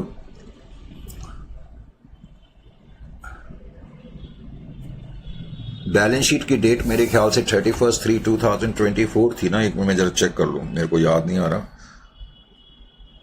हाँ, 31/3/2024 थी और मैंने कहा मैंने डेट्स चेंज नहीं कराई हैं। तो क्लोजिंग डेट 31/3/2024 मैंने लिखा और ओपनिंग डेट 1/4/2023 है। अच्छी बात यह है कि जो ओपनिंग डेट है वही आपकी डेट ऑफ एक्विजिशन भी है। Isn't it or not? वही डेट ऑफ एक्विजिशन भी है। अब मुझे बताने की जरूरत नहीं है, इसका मतलब पूरा का पूरा अकाउंटिंग पीरियड जो है वो प्री एक्विजिशन पीरियड है, पोस्ट एक्विजिशन पीरियड है। सारा का सारा अकाउंटिंग पीरियड पोस्ट एक्विजिशन है, क्योंकि हमने बिगनिंग की डेट को एक्वायर कर लिया। तो पूरे 12 महीने जो अकाउंटिंग ईयर के हैं वो पोस्ट एक्विजिशन के हैं। जैसा कि अब मैं आपको कई बार बता चुका हूं कि आप नोट कर लिया करो कि बिगनिंग की डेट को प्रॉफिट एंड लॉस अकाउंट में कितना बैलेंस है, इससे तुम्हें बार बार क्वेश्चन नहीं देखना पड़ता। ओपनिंग तो इतना है और बैलेंस शीट के अंदर 1,08,000 बैलेंस लिखा हुआ है, closing balance profit and loss account में। इसी तरह से नीचे पॉइंट नंबर 1 में उसने लिखा था कि जनरल रिजर्व में 3,000 का बैलेंस है और बैलेंस शीट के अंदर 6,000 का बैलेंस है। ये चीजें नोट कर लेनी चाहिए। फिर इस क्वेश्चन में उसने ये दिया है कि सब्सिडियरी कंपनी ने कुछ डिविडेंड पे करा। हालांकि एग्जैक्ट डेट नहीं दी है, उसने लिखा है कि इंटरिम डिविडेंड पे करा। मैंने कहा वर्ड इंटरिम से धोखा नहीं खाना है। तो सब्सिडियरी कंपनी ने जो डिविडेंड पे करा, पहले तो 10% का डिविडेंड पे करा और जैसा कि मैंने अभी बताया था सब्सिडियरी कंपनी की शेयर कैपिटल 1,50,000 की है, तो इसका मतलब 15,000 का उन्होंने डिविडेंड पे करा है। करेक्ट। इस डिविडेंड में एच का शेयर 4/5 12,000 है, जैसा कि अभी मैंने ये भी बताया था, और 1/5 यानी कि 3,000 का शेयर माइनॉरिटीज का होगा। लेकिन ये dividend out of during the year profit माना जाएगा। क्यों? क्योंकि क्वेश्चन में ये नहीं दिया हुआ कि डिविडेंड कब पे हुआ है, लास्ट ईयर के लिए पे हुआ है या बिगनिंग के प्रॉफिट से पे हुआ है। उसके अलावा फिर इस क्वेश्चन में डेट ऑफ एक्विजिशन के दिन उसने ये भी बताया कि सब्सिडियरी कंपनी की जो प्लांट एंड मशीनरी है, जो भी उसकी बुक वैल्यू थी, हमने उससे ज्यादा पर वैल्यू करा, यानी कि 20,000 का अप वैल्यूएशन हुआ। लेकिन मैंने कहा इस केस में आपको कुछ अलग से कंप्यूटेशन करने की जरूरत नहीं है। उसके अलावा क्वेश्चन में यह भी दिया हुआ था कि सब्सिडियरी कंपनी ने कुछ बोनस इश्यू भी करा है। आपको मालूम है जब सब्सिडियरी कंपनी बोनस इश्यू करेगी तो सब्सिडियरी कंपनी एक एंट्री पास करेगी, reserves account debit to equity share capital account. तो वो कह रहे हैं 60,000 का उन्होंने बोनस इश्यू करा है। ये इस क्वेश्चन में मेन पॉइंट्स हैं जो मैंने सारे आपके सामने लिख दिए। अब क्या है कि सारे पॉइंट देखने से बार बार क्वेश्चन को देखना नहीं पड़ता। अब मैं इसको सॉल्व करता हूं। तो इस फर्स्ट स्टेप में सबसे पहले तो आपने वही काम करा जो आप हमेशा करते हैं, डिग्री ऑफ कंट्रोल। अब डिग्री ऑफ कंट्रोल कंप्यूट करने के लिए हम ये देखेंगे सब्सिडियरी कंपनी के टोटल नंबर ऑफ शेयर कितने हैं, 1500 शेयर हैं। और 1500 शेयर में 1200 शेयर हमारे पास हैं और माइनॉरिटीज के पास इसका मतलब 300 शेयर होंगे, तो रेशियो 4:1 का हो जाएगा। डिग्री ऑफ कंट्रोल को कंप्यूट करने के बाद स्टेप नंबर 2 में, सेकंड स्टेप में, वैसे तो इस क्वेश्चन में रीवैल्यूएशन है लेकिन इसमें कोई रीवैल्यूएशन के लिए वर्किंग करने की जरूरत नहीं है। तो आपने लिख लिया कि अप वैल्यूएशन हुआ है प्लांट एंड मशीनरी का, up valuation of plant and machinery, लेकिन मुझे उसके लिए कुछ कैलकुलेशन करने की जरूरत नहीं है। ये चीज का ध्यान रखना है। Is it clear to you? मुझे कोई कैलकुलेशन करने की जरूरत अब की बार नहीं पड़ेगी। क्यों नहीं पड़ेगी? क्योंकि जिस दिन हमने एक्वायर करा उस दिन की बुक वैल्यू क्वेश्चन में दी नहीं है। बिगनिंग की डेट को आपने एक्वायर करा, बस उसने ये लिखा कि जो भी बुक वैल्यू थी उससे हमने 20,000 ज्यादा पर वैल्यू करा। उसके अलावा फिर स्टेप नंबर 3 में हम एनालिसिस करते हैं, analysis of reserve and surplus. तो analysis of reserve and surplus करने के लिए आपको क्या करना पड़ेगा? रिजर्व एंड सरप्लस एनालिसिस करने के लिए सबसे पहले तो सब्सिडियरी कंपनी के प्रॉफिट एंड लॉस अकाउंट को आपने नोट करा। अब मैं डायग्रामेटिक प्रेजेंटेशन ना कर करके इस तरह से कर रहा हूं। पहले तो क्लोजिंग बैलेंस को आप नोट करें। क्लोजिंग बैलेंस आपका 1,08,000 है। कोई एबनॉर्मल लॉस तो नहीं है लेकिन डिविडेंड है और डिविडेंड ड्यूरिंग द ईयर के प्रॉफिट से है। तो डिविडेंड क्लोजिंग बैलेंस में पहले तो ऐड करना है, जो टोटल डिविडेंड है 15,000। बस एक्चुअली ये दोबारा ऐड करने से ही प्रॉब्लम हो जाती है क्योंकि डिविडेंड एक तरीके से अब 2 बार क्रेडिट हो रहा है, करेक्ट। खैर, अब मैं इसमें से माइनस करूंगा ओपनिंग बैलेंस। ओपनिंग बैलेंस जैसा कि हमने देखा था 77,500 का है। अब 77,500 का बैलेंस आप पहले तो माइनस करेंगे, तो इससे आपको ये पता लग गया कि सब्सिडियरी कंपनी ने इस पूरे साल में 45,500 का प्रॉफिट अर्न करा होगा। अर्नड कितना प्रॉफिट अर्न करा? 45,500 का। इस 45,500 में अब हमारा शेयर कितना है, सॉरी प्री एक्विजिशन शेयर कितना है और पोस्ट एक्विजिशन शेयर कितना है। बिकॉज इस क्वेश्चन में कोई प्री एक्विजिशन पीरियड नहीं है, तो ये सारा का सारा जो प्रॉफिट है पोस्ट एक्विजिशन प्रॉफिट है। उसके अलावा फिर हमने जनरल रिजर्व को देखा। जनरल रिजर्व का जहां तक सवाल है तो क्लोजिंग बैलेंस आपने नोट करा और क्लोजिंग बैलेंस की फिगर हमने देखी थी कि 6,000 रुपए की है। उसमें से फिर हम ओपनिंग बैलेंस माइनस करेंगे तो ओपनिंग बैलेंस का अमाउंट बहुत नानू सा है, छोटा सा है, 3,000 रुपए का। अब ये माइनस करने के बाद हमें पता लग गया कि 3,000 रुपए ड्यूरिंग द ईयर में अमाउंट ट्रांसफर हुआ। अमाउंट ट्रांसफर कितना हुआ? 3,000 का हुआ। अब ये जो 3,000 रुपए का अमाउंट ट्रांसफर हुआ, इस 3,000 रुपए में से प्री एक्विजिशन पीरियड में कुछ भी ट्रांसफर नहीं हुआ क्योंकि कोई प्री एक्विजिशन पीरियड है ही नहीं। इसका मतलब सारा का सारा पैसा जो है पोस्ट एक्विजिशन पीरियड में जनरल रिजर्व में ट्रांसफर हुआ। ये काम करने के बाद अब जाहिर है कि उसके बाद मुझे इस क्वेश्चन में, चलो मैं एक पॉइंट और बता देता हूं क्योंकि अनरियलाइज प्रॉफिट का ट्रीटमेंट था। वैसे तो मैंने बता ही दिया था लेकिन फिर भी, fourth unrealise profit. Unrealise profit, तो जैसा कि मैंने बताया इस क्वेश्चन में कहानी ये थी कि एस लिमिटेड नाम की कंपनी ने पी लिमिटेड नाम की कंपनी को पी मैंने बोल दिया, एच लिमिटेड नाम की कंपनी यानी कि होल्डिंग कंपनी को सामान बेचा है। सामान तो उन्होंने 24,000 का बेचा था। उस 24,000 के बेचे हुए सामान पे सब्सिडियरी कंपनी ने 6,000 का प्रॉफिट कमाया था।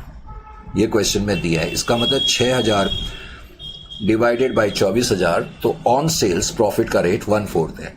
अब जो सामान एच लिमिटेड को बेचा था उसमें से जो रिमेनिंग गुड्स हैं वो 8,000 के हैं। पहले तो एस लिमिटेड ने ये सामान बेचा है तो इसका मतलब ये अप स्ट्रीम ट्रांजैक्शन है, ये डाउन स्ट्रीम नहीं है, ये अप स्ट्रीम ट्रांजैक्शन है। अब ये जो 8,000 है, 8,000 पे कितना अनरियलाइज प्रॉफिट होगा? तो URP अनरियलाइज प्रॉफिट, जाहिर है कि इसका 1/4 होगा। तो अनरियलाइज प्रॉफिट 2,000 हमने निकाल लिया। और बिकॉज ये मैंने कहा अप स्ट्रीम ट्रांजैक्शन है तो क्या करेंगे ये मैं तुम्हें ऑलरेडी बता चुका हूं। उसके अलावा फिर स्टेप नंबर 5 में मैं एनालिसिस टेबल बनाऊंगा। स्टेप नंबर 5, अब स्टेप नंबर 5 में जब आप एनालिसिस टेबल बनाएंगे, या तो आप एनालिसिस टेबल लिख लें या स्टेटमेंट शोइंग नेट एसेट्स लिख लें। अब सबसे पहले तो डेट ऑफ एक्विजिशन के दिन शेयर कैपिटल, सब्सिडियरी कंपनी की जो शेयर कैपिटल है उसमें 1,50,000 रुपए का बैलेंस है। याद रखें, इस क्वेश्चन में सब्सिडियरी कंपनी की कोई प्रेफरेंस शेयर कैपिटल नहीं है, यह ध्यान रखना है। Is it clear to you? उसके अलावा क्या इस क्वेश्चन में कोई बोनस कैपिटल थी? क्वेश्चन में लिखा था कि सब्सिडियरी कंपनी ने 60,000 का बोनस इश्यू करा, तो जिसकी वजह से 60,000 रुपए से ये कैपिटल बढ़ जाएगी। उसके अलावा फिर हम इसमें रिजर्व एंड सरप्लस के आइटम, जिसमें कि प्रॉफिट एंड लॉस अकाउंट है, बिकॉज कंट्रोल अब की बार बिगनिंग की डेट को हुआ है, तो बिगनिंग की डेट को प्रॉफिट एंड लॉस अकाउंट में 77,500 रुपीज थे, हमने वो ऐड कर दिए। इसी तरीके से बिगनिंग की डेट को प्रॉफिट एंड लॉस अकाउंट में जनरल रिजर्व का बैलेंस मौजूद था 3,000 रुपए का, तो वो 3,000 रुपए भी तुमने ऐड कर दिए। उसके अलावा माइनस करेंगे बोनस एप्रोप्रिएशन, ये ध्यान रखना है। मैंने बताया था जब सब्सिडियरी कंपनी बोनस के रूप में इक्विटी शेयर कैपिटल देती है तो उनको अपने रिजर्व्स जब हम वर्ड यूज करते हैं तो उसका मतलब प्रॉफिट और लॉस अकाउंट या जनरल रिजर्व, तो उनको 60,000 रुपए से ये अमाउंट कम करना पड़ेगा। Is it clear to you? Bonus appropriation. अब ये मत कहना सर एक बार ऐड करा माइनस करा तो कुछ करने की जरूरत नहीं। उसके अलावा फिर इस क्वेश्चन में बिकॉज ऑफ अप वैल्यूएशन एक रीवैल्यूएशन रिजर्व आ जाएगा, ब्रैकेट में लिख देना रीवैल्यूएशन रिजर्व, ब्रैकेट में up valuation of plant and machinery, तो 20,000। क्वेश्चन में कोई under writing commission preliminary expense discount नहीं है, होता तो मैं ब्रैकेट में उसको भी लिखता, तो 2,50,500। अब ये 2,50,500 रुपए जो है टोटल आपका आ गया। अब 2,04,000 4/5 तो आपका हिस्सा इतना हो गया, और 50,100 माइनॉरिटी का हिस्सा हो जाएगा 1/5। अब टेबल के लोअर पार्ट में आपने post acquisition reserve and surplus भी लिख दिए, post acquisition reserves and surplus. अब post acquisition reserve and surplus के अंदर एक तो प्रॉफिट एंड लॉस अकाउंट लिखा 45,500, अब इसका 1/5 तो आ रहा है 9,100, तो 36,400 हमारा शेयर यानी कि होल्डिंग कंपनी का शेयर हो जाएगा। उसके अलावा आप जनरल रिजर्व लिखेंगे, जनरल रिजर्व में 3,000 रुपए हैं, उसमें 1/5 600 रुपए तो इनका हो जाएगा, 2,400 इनका हो जाएगा। इस क्वेश्चन में कोई एडिशनल डेप्रिसिएशन नहीं होगा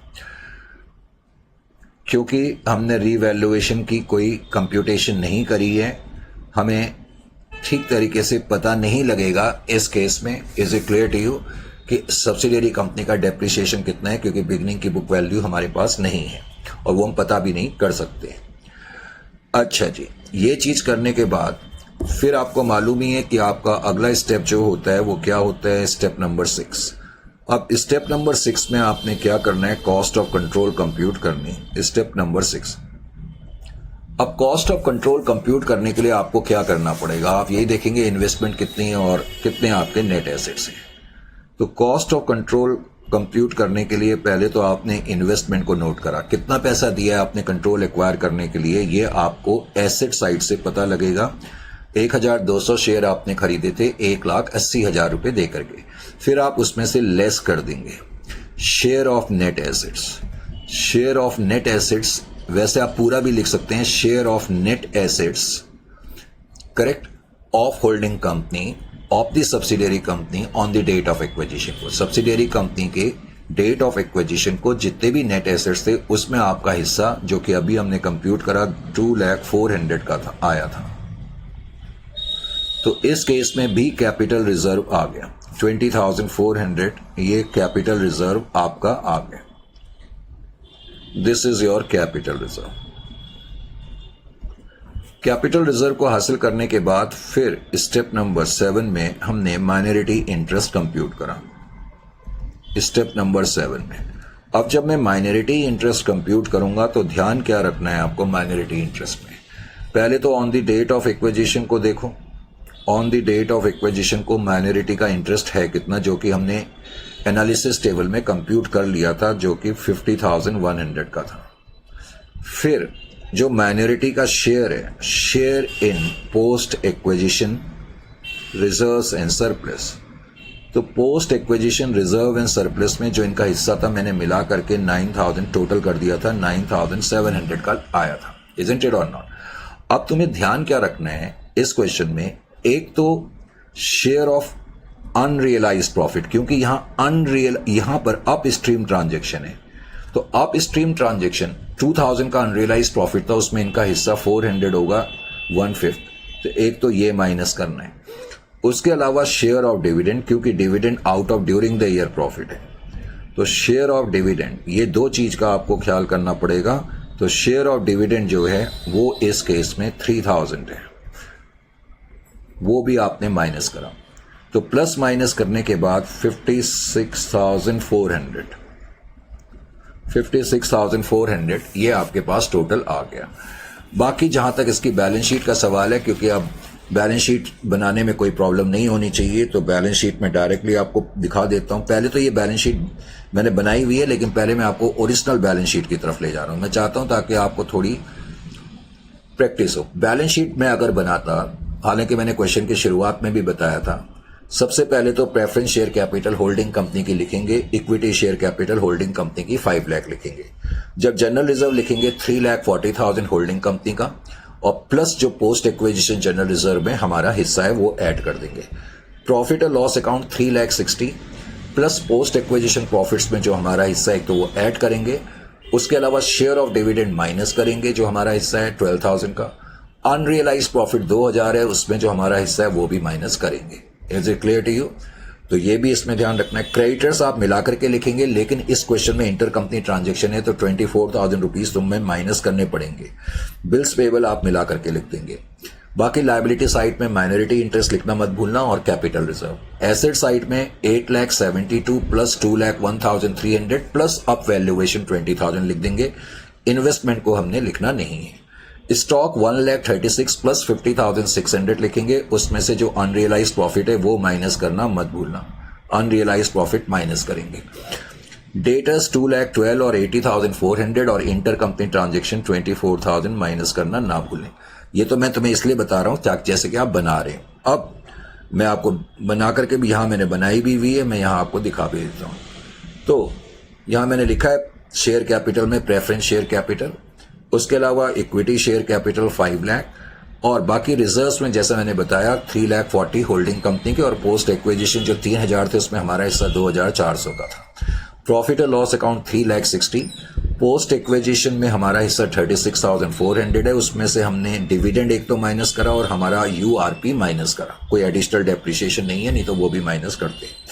फिर कैपिटल रिजर्व लिखना मत भूलना, और माइनॉरिटी का क्लेम लिखना नहीं भूलना है। नॉन करेंट लायबिलिटी इस क्वेश्चन में नहीं है। क्रेडिटर्स मैंने कहा मिला करके लिखना, और इंटर कंपनी ट्रांजेक्शन माइनस करके लिख देंगे। बाकी बिल्स पेबल सिर्फ आप मिला करके लिखेंगे। Is it clear to you? Asset side में अभी मैंने बताया प्रॉपर्टी प्लांट एंड इक्विपमेंट। पहले तो ये प्रॉपर्टी प्लांट एंड इक्विपमेंट, और उसमें रीवैल्यूएशन ऐड करके आपने लिख दिया तो टोटल आपका ये आ जाएगा। इन्वेंट्री मैंने बताया था पहले मिलाओ, पहले कंसोलिडेट करो और उसमें से अनरियलाइज्ड प्रॉफिट माइनस कर करके लिख दो। इसी तरह डेटर्स कंसोलिडेट करने के बाद इंटर कंपनी ट्रांजेक्शन आपने माइनस करनी है। तो अब आपका डिविडेंड का कॉन्सेप्ट कॉम्प्रिहेंसिवली, मोस्ट कॉम्प्रिहेंसिव तरीके से हमारी कोशिश है इस चैप्टर को कराने की। Is it clear to you और नॉट? अब इसके बाद इसमें जो अगला क्वेश्चन है, ये जो क्वेश्चन है इसमें दोनों तरह की सिचुएशन है, दोनों तरह के डिविडेंड है। यानी कि इसमें प्री एक्विजिशन डिविडेंड भी, और कहने के लिए मैंने पोस्ट डिविडेंड लिख दिया। यहां पोस्ट डिविडेंड का मतलब out of during the year dividend का केस है। यानी कि इस क्वेश्चन में तुम्हें यह भी दिया हुआ है कि सब्सिडियरी कंपनी ने डिविडेंड पे करा है, करेक्ट। एक तो लास्ट ईयर के लिए पे करा है, या तो ये दिया होगा या बिगनिंग के प्रॉफिट से दिया, एक तो ये भी दिया है, और ये वाला डिविडेंड भी दिया है जो उन्होंने ड्यूरिंग द ईयर के प्रॉफिट से दिया है। एक तो इस क्वेश्चन में ये है, और इस क्वेश्चन में कुछ और भी चर्चा है जो मुझे करनी है, लेकिन ब्रेक के बाद अभी हम इसको कंटिन्यू करेंगे। तो 5 मिनट का मैंने ब्रेक लिया, 5 नहीं 10 मिनट का ब्रेक लिया, उसके बाद फिर हम इसको कंटिन्यू करेंगे। ठीक है।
So welcome after the break.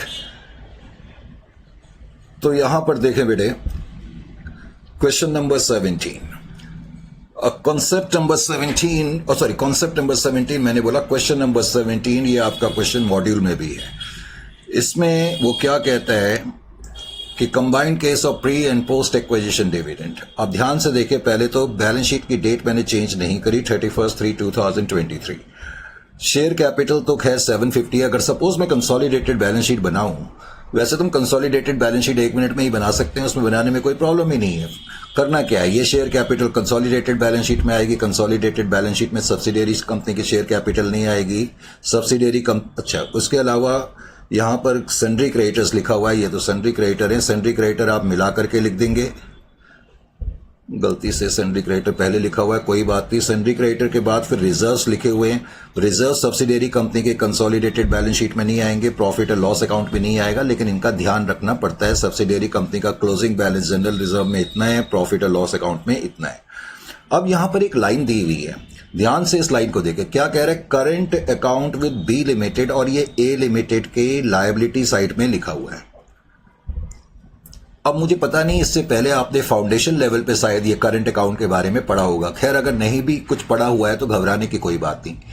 जब दो पार्टीज के बीच में बहुत सारी ट्रांजैक्शन होती हैं, जैसे ए और बी, ये दो कंपनी हैं, इनके बीच में कुछ ट्रांजैक्शंस होती रहती होंगी, तो ए अपनी बुक्स में एक अकाउंट मेंटेन करेगा जिसको हम कहते हैं करंट अकाउंट विद बी। यानी कि ए तो अपनी बुक्स में मेंटेन कर रहा है करंट अकाउंट विद बी, और ये लायबिलिटी ए की लायबिलिटी साइड में लिखा है। इसका मतलब है कि ए ने बी को पैसे देने हैं। इसका मतलब है ए ने बी को पैसे देने 9,000 rupees. Is it clear to you? इसी तरह बी अपनी बुक्स में एक अकाउंट मेंटेन करेगा जिसको हम बोलेंगे करंट अकाउंट विद ए। और तुम जैसे कि मैं यहां दिखा देता हूं, बिल्कुल लास्ट आइटम देखो, लास्ट आइटम एसेट साइड में current account with A limited लिखा हुआ है। Current account with A limited कितना लिखा हुआ है, 10,000। यानी कि, और ये इनके एसेट साइड में लिखा है, ये बी की एसेट साइड में लिखा है ना, तो बी की एसेट साइड पे लिखा है करंट अकाउंट विद ए 10,000। इसका मतलब कंपनी बी क्या कह रही है कि हमने 10,000 रुपीज लेने हैं, और कंपनी ए ये कह रही है कि हमने आपको 9,000 देने हैं। कंपनी ए कह रही है हमने बी को 9,000 देने हैं, और कंपनी बी कह रही है हमने आपसे 10,000 लेने हैं। तो ये 1,000 का घपला क्या है, ये घपला किस वजह से है, इसके बारे में मैं अभी आपको बताऊंगा, या क्वेश्चन में आगे कोई इंफॉर्मेशन होगी। लैंड एंड बिल्डिंग हमने सिर्फ मिला करके लिखनी होती है, अगर कोई रीवैल्यूएशन होगा तो वो हम लिख देंगे। यानी कि कंसोलिडेटेड बैलेंस शीट बनाना तो 1 मिनट का काम है, मशीनरी भी आप मिला करके लिखेंगे, कोई रीवैल्यूएशन वगैरह वो एडजस्ट कर देंगे। डेटर्स भी आपने मिला करके ही लिखने होते हैं, कोई इंटर कंपनी ट्रांजेक्शन वगैरह होगी तो वो एडजस्ट कर देंगे। स्टॉक भी हम मिला करके लिख देते हैं, कोई अनरियलाइज प्रॉफिट होता है तो माइनस करते हैं। अब ये आपकी इन्वेस्टमेंट है, शेयर्स इन बी लिमिटेड, यानी कि बी लिमिटेड में आपने जो शेयर्स खरीदे हैं, फिलहाल अभी दिया नहीं है कितने शेयर्स खरीदे हैं, लेकिन 2 लाख रुपए हमने उसके लिए अदायगी करी है, यानी कि कीमत चुकाई है। उसके अलावा कंसोलिडेटेड बैलेंस शीट के अंदर फिर मैं कैश एट बैंक लिख दूंगा। वैसे तो कैश एट बैंक हम मिला करके ही लिखते हैं, तो मिला करके लिख देंगे। बाकी ये करंट अकाउंट का क्या करेंगे ये मैं अभी आपको बताता हूं। अब उसने आगे बताया कि ए लिमिटेड ने 80% शेयर्स एक्वायर करे और बिगनिंग की डेट को एक्वायर करे। इसका मतलब अब की बार सारा का सारा पीरियड क्या है, पोस्ट एक्विजिशन पीरियड है, इसमें तो कोई डाउट नहीं है। फिर उसने ये भी बताया कि प्रॉफिट एंड लॉस अकाउंट में उस दिन 10,000 रुपए का बैलेंस है, और when the balance of reserve account and profit and loss account, तो इसका मतलब 10,000 रिजर्व में बैलेंस है और प्रॉफिट एंड लॉस अकाउंट में 1,40,000 का बैलेंस है बिगनिंग की डेट को। अब उसने इस क्वेश्चन में यह भी लिखा कि जो लैंड एंड बिल्डिंग है of B limited whose book value in the beginning was 1,60,000 were revalued at 1,40,000 but not recorded in the books. देखो ये लाइन जो नहीं भी लिखी होती तब भी हम यही मान के चलते हैं कि जो ये रीवैल्यूएशन हुआ इसका इफेक्ट बैलेंस शीट में अभी नहीं दिया हुआ है। Is it clear to you और नॉट? तो उसने कहा बिगनिंग की डेट को बिल्डिंग की बुक वैल्यू जो थी वो 1,40,000 की थी, 1,60,000 की थी, और उसको रीवैल्यू करा गया 1,40,000 पे। तो 1,40,000 पे रीवैल्यू करा गया, एक ये भी इंफॉर्मेशन है। अब उसने पॉइंट नंबर 3 में दिया है जिसकी वजह से मैं ये क्वेश्चन तुम्हें करा रहा हूं। पॉइंट नंबर 3 में क्या कह रहा है कि A limited declared and B limited declared a dividend of 16% during the year ended 31/3/2023 and a final dividend of 6% on account of the year ended 31st/3/2022। वो क्या कह रहा है कि जो बी लिमिटेड नाम की कंपनी है, एक तो उसने इंटरिम डिविडेंड दिया है। इंटरिम डिविडेंड जो उन्होंने दिया है वो 16% के हिसाब से दिया है, और कह रहा है उन्होंने फाइनल डिविडेंड दिया है और फाइनल डिविडेंड 6% का दिया है। लेकिन उसने ये बताया है कि जो फाइनल डिविडेंड है for the year ended 31st/3/2022 के लिए दिया है। यानी कि फाइनल डिविडेंड के बारे में तो ये दिया हुआ है कि ये लास्ट ईयर के लिए दिया है, तो इसलिए ये वाला जो डिविडेंड है इसमें तो हम वो वाले रूल अप्लाई करेंगे जो प्री एक्विजिशन वाले होते हैं। मैंने बताया प्री एक्विजिशन वाले रूल क्या होते हैं, मैं कई बार बता चुका हूं। ओपनिंग बैलेंस में से माइनस करते हैं, नंबर 1, और नंबर 2 हमें रेक्टिफिकेशन करनी पड़ती है। रेक्टिफिकेशन करने के लिए हम कंसोलिडेटेड पीएनएल में से माइनस करते हैं और यहां से निकाल करके इन्वेस्टमेंट में क्रेडिट करते हैं, और इन्वेस्टमेंट में क्रेडिट करने का मतलब इन्वेस्टमेंट में से भी माइनस करते हैं। ये तो है प्री एक्विजिशन का। और इंटरिम डिविडेंड के बारे में कुछ नहीं दिया कि ये लास्ट ईयर के लिए पे हुआ है या बिगनिंग के प्रॉफिट से हुआ है, तो इसको हम ड्यूरिंग द ईयर का डिविडेंड मानेंगे कि ड्यूरिंग द ईयर के प्रॉफिट से पे हुआ है। और जो ड्यूरिंग द ईयर के प्रॉफिट से पे हुआ है, मैं अब कई बार बता चुका हूं कि क्लोजिंग बैलेंस में ऐड करते हैं प्रॉफिट और लॉस अकाउंट के, और उसके अलावा कंसोलिडेटेड पीएनएल में से माइनस करते हैं और माइनॉरिटी के इंटरेस्ट में से माइनस करते हैं। Is it clear to you? अब इस क्वेश्चन में कहानी यहीं तक खत्म नहीं हुई, ये लॉन्ग क्वेश्चन है। A limited credited the entire amount of dividend received from B limited to its profit और लॉस अकाउंट। मैंने पहले भी बताया था, ये लाइन ना भी लिखी हो तो हम यही मान के चलते हैं कि जो भी हमारे हिस्से का यानी कि होल्डिंग कंपनी के हिस्से का डिविडेंड है वो हमने अपने प्रॉफिट और लॉस अकाउंट में क्रेडिट कर लिया होगा। अब उसके बाद आगे उसने लिखा stock of A limited includes 15,000 worth of goods purchase from B limited. अब इस क्वेश्चन में उसने हमें यह भी इंफॉर्मेशन दी कि जो ए लिमिटेड का स्टॉक है, जो ए लिमिटेड का स्टॉक है, उस स्टॉक में वो कह रहा है 15,000 रुपए के ऐसे गुड्स इंक्लूड है जो उन्होंने बी लिमिटेड से खरीदे हैं। अभी तो उसने केवल इतनी इंफॉर्मेशन दी, इसका मतलब ए लिमिटेड ने सामान खरीदा है। और अब वो बता रहा है sundry creditors of A limited include 30,000 for purchases from B limited on which B limited made a profit of 7,500। जैसे पिछले क्वेश्चन तक में था, इस क्वेश्चन में भी यही है। एक्चुअली ए लिमिटेड ने बी लिमिटेड से 30,000 रुपए का सामान खरीदा है, क्योंकि वो कह रहे हैं ए लिमिटेड के क्रेडिटर्स में 30,000 रुपीज का ऐसा अमाउंट है जो उन्होंने बी लिमिटेड को देना है। क्यों देना है? क्योंकि ए लिमिटेड ने कुछ गुड्स जो है बी लिमिटेड से खरीदे हैं, और कह रहे बी लिमिटेड ने जब सामान ए लिमिटेड को बेचा तो इन्होंने 7,500 का प्रॉफिट कमाया। मैं 7,500 को 30,000 से डिवाइड कर दूं तो ये आपके पास प्रॉफिट का रेट आ गया जो कि 1/4 आ जाएगा। इसका मतलब rate of profit on sale कितना हो गया? 1/4 हो गया। अब जो 30,000 का सामान हमने खरीदा है उसमें से 15,000 का सामान बचा हुआ है, तो इस 15,000 पे जो अनरियलाइज प्रॉफिट होगा, और ये अप स्ट्रीम ट्रांजेक्शन है, तो अनरियलाइज प्रॉफिट 3,750 फिर आप निकाल सकते हो। तो इस क्वेश्चन में एक तो अनरियलाइज प्रॉफिट भी है और ये इंटर कंपनी ट्रांजेक्शन भी हो गई। डेटर्स और क्रेडिटर्स में से 30,000 भी माइनस करना पड़ेगा।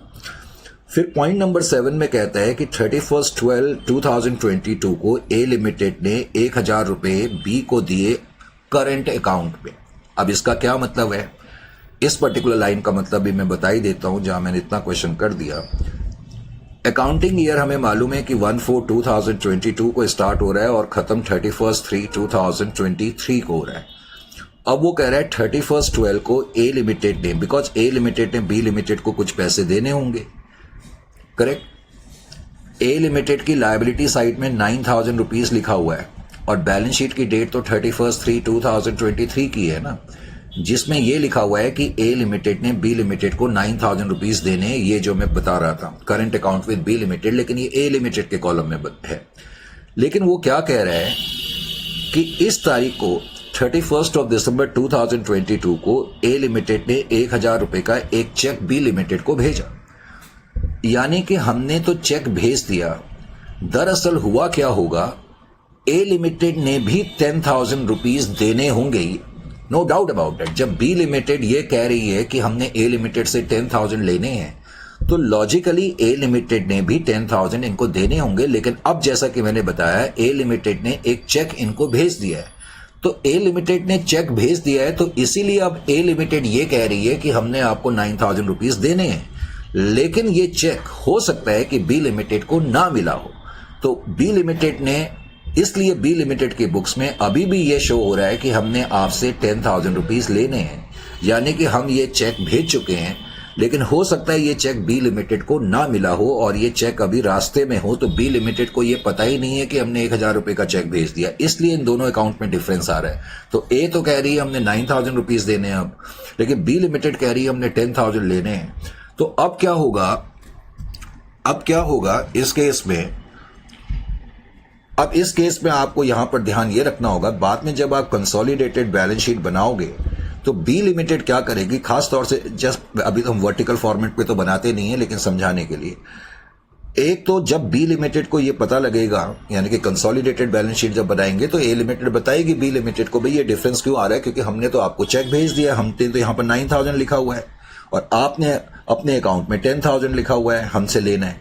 तो अब बी लिमिटेड को बताया जाएगा कि हमने 1,000 का चेक आपको भेज दिया, तो बी लिमिटेड क्या करेगी, करंट अकाउंट में से पहले तो 1,000 माइनस कर देगी और अब बी लिमिटेड की बुक्स में भी ये नजर आएगा कि उन्होंने 9,000 लेने, और बिकॉज उन्होंने चेक की एंट्री अब नहीं करी, अब वो करेंगे तो उनके बुक्स में चेक इन ट्रांजिट भी नजर आ जाएगा। अब क्या हुआ, ये दोनों अकाउंट 9,000 और 9,000 ये इंटर कंपनी ट्रांजेक्शन है। मैं पहले ही बताया जो भी बैलेंस एक दूसरे से लेना देना है उसको हम बैलेंस शीट में नहीं लिखेंगे। अब ये 9,000 न्यू बैलेंस शीट में नहीं आएगा, यानी कि न्यू बैलेंस शीट में करंट अकाउंट तो नहीं आएगा, लेकिन चेक इन ट्रांजिट 1,000 आएगा। चेक इन ट्रांजिट को आप कैश में ऐड कर करके भी दिखा सकते हैं। ये इस क्वेश्चन में, यानी कि इस क्वेश्चन में मेजर पॉइंट्स के बारे में अब आपको मैंने सारा बता दिया।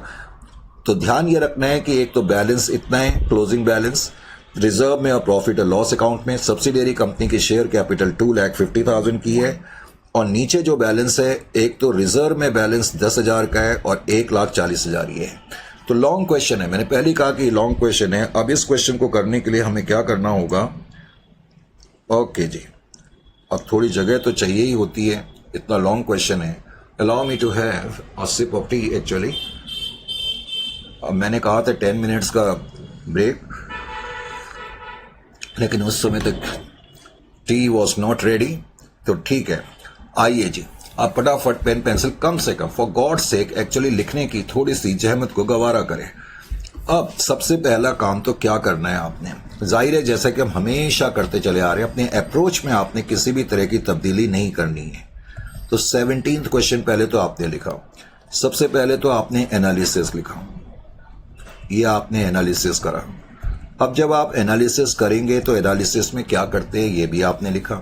सबसे पहले तो मैंने यहां पर डेट्स, पहले तो इस पूरे क्वेश्चन को ओपन करा, हालांकि इतना डिटेल में मैं ऑलरेडी कर चुका हूं, लेकिन फिर भी देखो, हम कहने के लिए नहीं कह रहे हैं। अब मेरा ये हमेशा मानना है कि 3 घंटे की कोचिंग से बेटर है कि आप 1.5 घंटे की कोचिंग करो और उसमें 3 घंटे से ज्यादा का आउटपुट लो। 1/4/2022 is it clear to you? जाहिर है कि ये सारा का सारा पीरियड अब की बार मुझे बताने की जरूरत नहीं है कि पोस्ट एक्विजिशन पीरियड है। क्या है? पोस्ट एक्विजिशन पीरियड है, क्योंकि अकाउंटिंग ईयर की बिगनिंग में हमने कंट्रोल हासिल कर लिया है। इस क्वेश्चन में कंट्रोल जो हासिल करा गया है वो बिगनिंग की डेट को ही कर लिया है, डेट ऑफ एक्विजिशन बिगनिंग की है, सारा का सारा पीरियड ये है।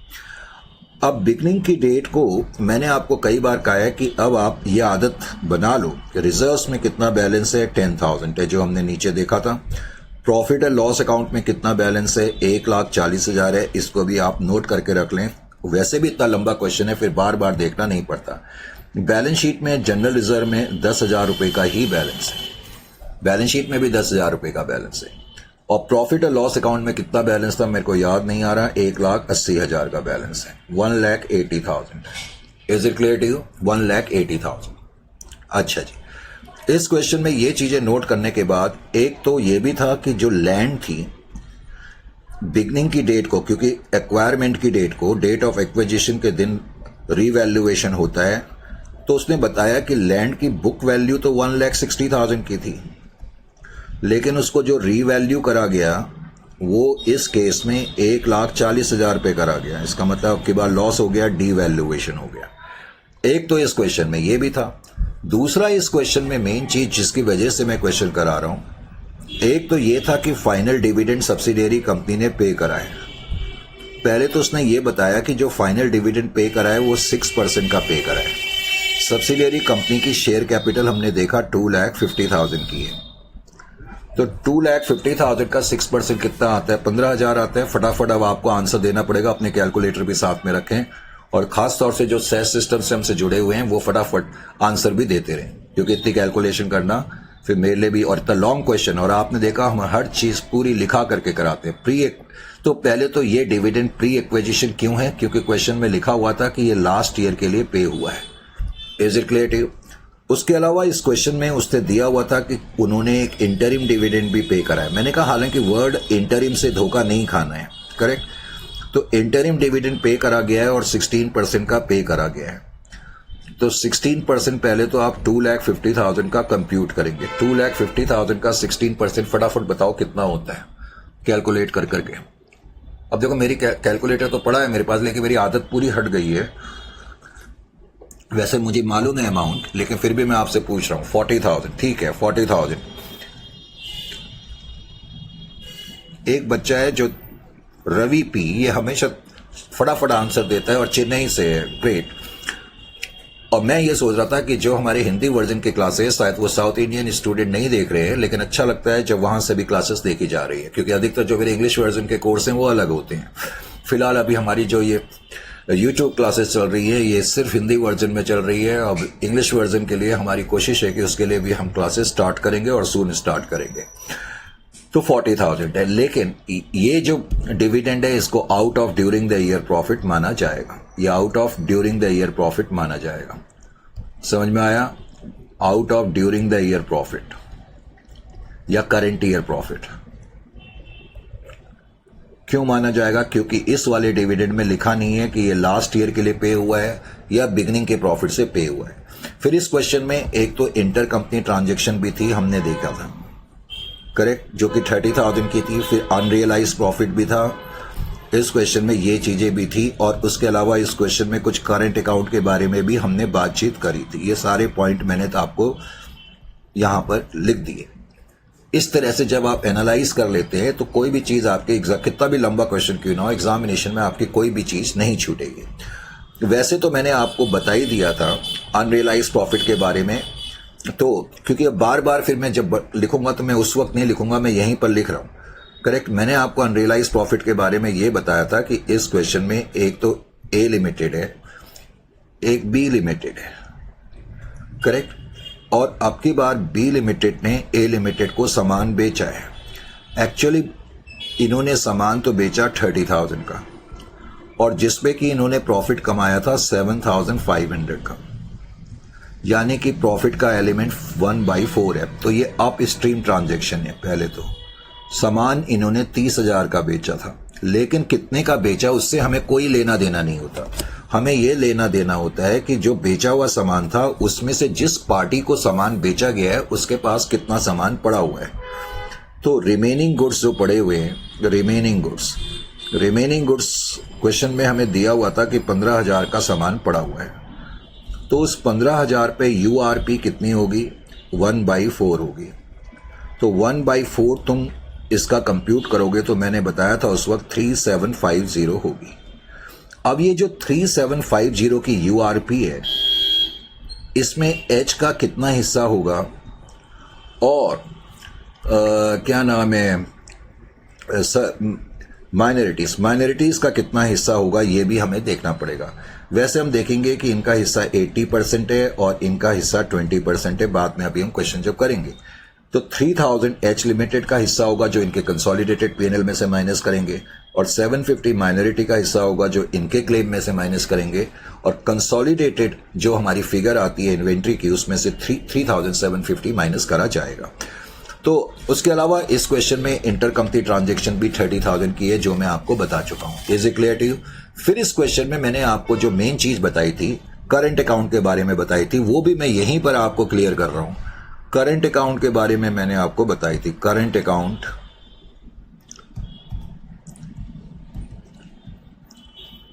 मैंने बताया था लायबिलिटी साइड में, हालांकि अब लायबिलिटी साइड वैसे तो हम वर्टिकल फॉर्मेट पे बनाते हैं, लेकिन जस्ट समझाने के लिए लायबिलिटी साइड में लिखा तो हुआ है ए की बुक्स में current account with B, current account with B, current account with B A के कॉलम में लिखा हुआ है और कि हमने 9000 देने हैं, यही लिखा हुआ था। और दूसरा एसेट साइड पे बी के कॉलम में ये लिखा हुआ था करेंट अकाउंट विद ए, यही लिखा है current account with A, current account with A, और कितना अमाउंट लिखा है 10,000। अब ये डिफरेंस क्यों आया था? चेक इन ट्रांजिट की वजह से। अब जब कंसोलिडेशन के दिन ये क्या करेंगे, पहले तो चेक इन ट्रांजिट, जब इनको पता लगेगा कि ए ने 1,000 रुपए का चेक दे दिया है तो ये माइनस कर देंगे। अब इनकी बुक्स में भी 9,000 नजर आ रहा है और ये चेक इन ट्रांजिट को अलग से दिखाएंगे या कैश में भी ऐड करके दिखा सकते हैं। और ये जो 9,000 है ये न्यू बैलेंस शीट में अब नहीं आएंगी। ये न्यू बैलेंस शीट जब हम बनाएंगे कंसोलिडेटेड, क्योंकि ये इंटर कंपनी ट्रांजेक्शन हो गई। Is it clear to you? इसको अब हम न्यू बैलेंस शीट के अंदर नहीं दिखाएंगे। Is it clear to you? समझ में आ गया? ये पॉइंट जब समझ में आ गया है, अब इस क्वेश्चन में आगे का पार्ट हम करते हैं। अब पहला स्टेप जो हमारा है क्वेश्चन को सॉल्व करने का, तो पहला स्टेप डिग्री ऑफ कंट्रोल ही है। तो वैसे तो क्वेश्चन में डिग्री ऑफ कंट्रोल के बारे में पॉइंट नंबर 1 में ही उसने लिख दिया। क्या लिखा था कि एच लिमिटेड का कंट्रोल 80% है और माइनॉरिटीज का जो कंट्रोल है वो 20% है। ये तो शुरू की पहली लाइन में ही लिखा हुआ है। Is it clear to you? उसके बाद फिर हम क्या करेंगे, बिकॉज इस क्वेश्चन में रीवैल्यूएशन है तो मैंने रीवैल्यूएशन का ट्रीटमेंट करा। अब रीवैल्यूएशन का ट्रीटमेंट जब हम करेंगे तो मैं कई बार कह चुका हूं कि सबसे पहली कोशिश आपकी होनी चाहिए रीवैल्यूएशन के ट्रीटमेंट में भी कि आप रेट ऑफ डेप्रिसिएशन पहले निकाल लें। और रेट ऑफ डेप्रिसिएशन निकालने के लिए आपको बिगनिंग की बुक वैल्यू और बुक वैल्यू आपको बिगनिंग की देखनी पड़ती है और क्लोजिंग की देखनी पड़ती है। तो पहले तो आप क्लोजिंग बुक वैल्यू लिख लें। क्लोजिंग बुक वैल्यू 1,50,000 की है बैलेंस शीट में जो दी हुई है। और सॉरी, मैंने ये बुक वैल्यू एक सेकंड के लिए, क्योंकि मेरी आदत वो डायग्रामेटिकली करने की है ना, तो मैं आपको ऐसे बता देता हूं। बुक वैल्यू हमारी बिगनिंग में कितनी थी?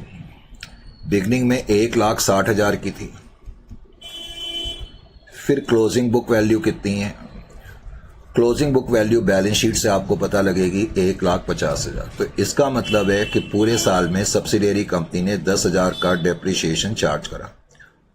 अब ये 10,000 का डेप्रिसिएशन है, तो रेट जब आप कंप्यूट करेंगे तो 10,000 डेप्रिसिएशन। अब तुम्हारी ओपनिंग बुक वैल्यू पे डेप्रिसिएशन 10,000 का लगा तो डिवाइडेड बाई 1,60,000 इनटू 100 कितना आ रहा है? 6.25%। Thank you. तो 6.25% ये आपने पहले तो डेप्रिसिएशन का रेट भी लिख लिया। डेप्रिसिएशन की फिगर हासिल करने के बाद फिर हम ये देखते हैं अप वैल्यूएशन कितना है और डी वैल्यूएशन कितना है। अप वैल्यूएशन डी वैल्यूएशन देखने के लिए हम on the date of control को देखते हैं। रीवैल्यूड अमाउंट कितना है? On the date of control को गिवन है कि जो रीवैल्यूड अमाउंट है वो 1,40,000 का है, तो 1,40,000 आपने लिखा।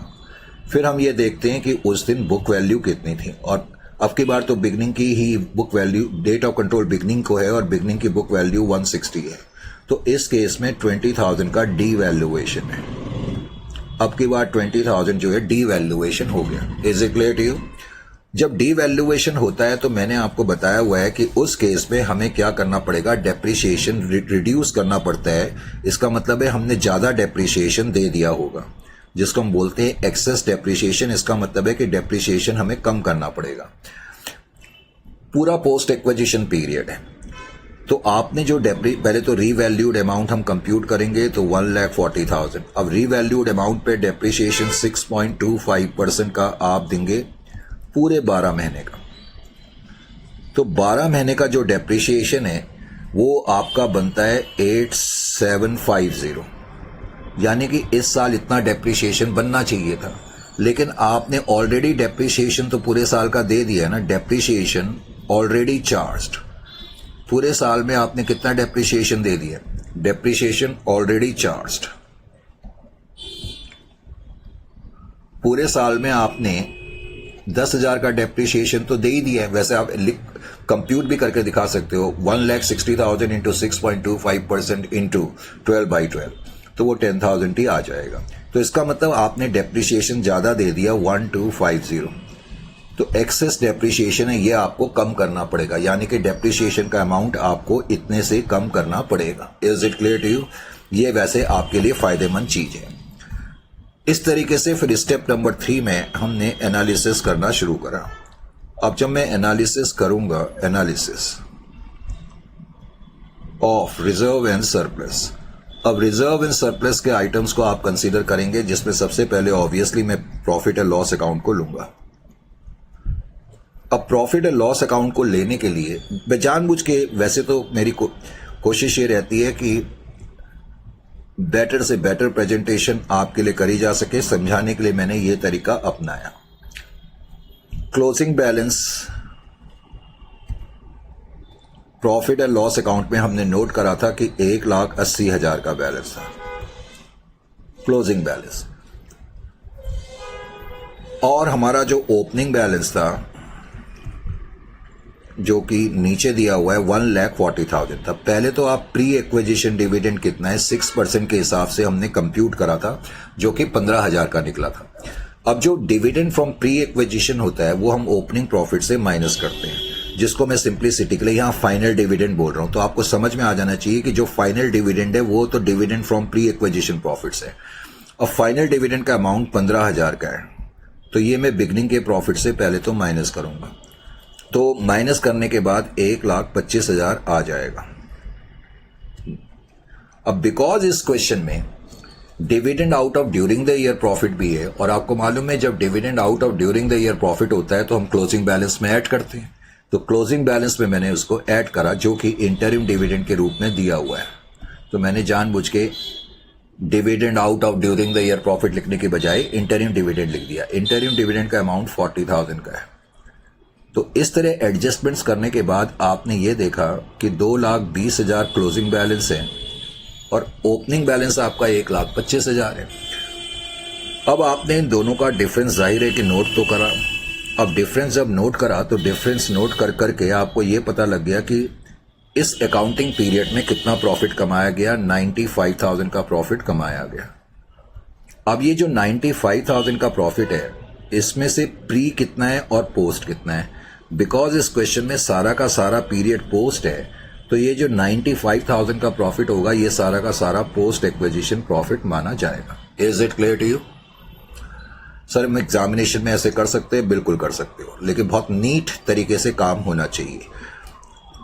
उसके अलावा फिर इस स्टेप में दूसरा आइटम था जनरल रिजर्व। अब जनरल रिजर्व का जहां तक सवाल है, जनरल रिजर्व में इसमें बहुत ज्यादा अमाउंट नहीं दिया हुआ था। क्लोजिंग बैलेंस 10,000 का था और ओपनिंग बैलेंस भी 10,000 का है। तो इसका मतलब ड्यूरिंग द ईयर में कुछ ट्रांसफर ही नहीं हुआ, और अगर ड्यूरिंग द ईयर में कुछ ट्रांसफर नहीं हुआ तो इसका मतलब कुछ भी प्री एक्विजिशन और पोस्ट एक्विजिशन नहीं है, इसलिए जनरल रिजर्व में कुछ करने की जरूरत नहीं है। फिर मैंने अनरियलाइज प्रॉफिट के बारे में आपको बताई दिया है। अब उसके अलावा स्टेप नंबर 4 में फिर मैंने net assets on the date of acquisition लिखा, या एनालिसिस टेबल लिखा। नेट एसेट्स भी लिख सकते हो, इक्विटी भी लिख सकते हो। नेट एसेट्स या equity on the date of acquisition of subsidiary company, on the date of control. तो अब ये देखने के लिए अमाउंट, एच लिमिटेड और माइनॉरिटीज। अब सबसे पहले तो डेट ऑफ एक्विजिशन लिखा करो या डेट ऑफ कंट्रोल लिखा करो, जो कि बिगनिंग की डेट है। अब इस केस में शेयर कैपिटल सब्सिडियरी कंपनी की जो है, पहले तो वो आपने लिखी 2,50,000। सब्सिडियरी कंपनी की शेयर कैपिटल 2,50,000 आपने लिख दी। सब्सिडियरी कंपनी की शेयर कैपिटल को लिखने के बाद फिर आपने इसमें profit and loss account, because हमने बिगनिंग की डेट को एक्वायर कराया तो बिगनिंग की डेट को प्रॉफिट एंड लॉस अकाउंट में जो बैलेंस है आपने वो लिखना है, और लेकिन नेट बैलेंस लिखना, ये चीज का आपको ध्यान रखना पड़ेगा। नेट बैलेंस का मतलब जो डिविडेंड माइनस करने के बाद बैलेंस आया 1,25,000, तो 1,25,000 का बैलेंस आपने इसमें ऐड कर दिया। इसी तरह जो जनरल रिजर्व है, जनरल रिजर्व का भी आप ओपनिंग बैलेंस पहले तो देखें। ओपनिंग बैलेंस 10,000 का दिया हुआ है। क्या इस क्वेश्चन में कोई रीवैल्यूएशन रिजर्व है? हालांकि रीवैल्यूएशन रिजर्व तो है, लेकिन वो नेगेटिव है 20,000। लैंड की वैल्यू कम हो गई, इसकी जगह आप devaluation of land and building भी लिख सकते हैं। कोई बोनस कैपिटल नहीं है। इस क्वेश्चन में कोई अंडरराइटिंग कमीशन, प्रिलिमिनरी एक्सपेंस भी नहीं है। होता तो वो मैं ब्रैकेट में लिख देता। तो इस तरीके से अब आप इसको टोटल कर लें। टोटल आपने कर लिया, 3,65,000 आ गया। अब 3,65,000 का 80% भी आपने कंप्यूट करा। फटाफट बताएं। 2,92,000 बताया गया, तो 2,92,000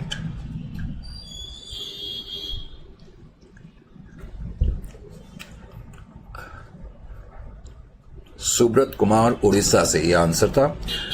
उसके अलावा फिर 73,000 जो लोग सेस पे वॉइस का इस्तेमाल कर रहे हैं, वॉइस मैक का, वो थोड़ा तेज बोले क्योंकि बहुत धीरे आवाज आती है। 73,000 जब आंसर दें, वैसे बातचीत नहीं करनी है। उसके अलावा बी, पोस्ट एक्विजिशन। अब पोस्ट एक्विजिशन में प्रॉफिट एंड लॉस अकाउंट में 95,000 पहले तो लिखेंगे। 76,000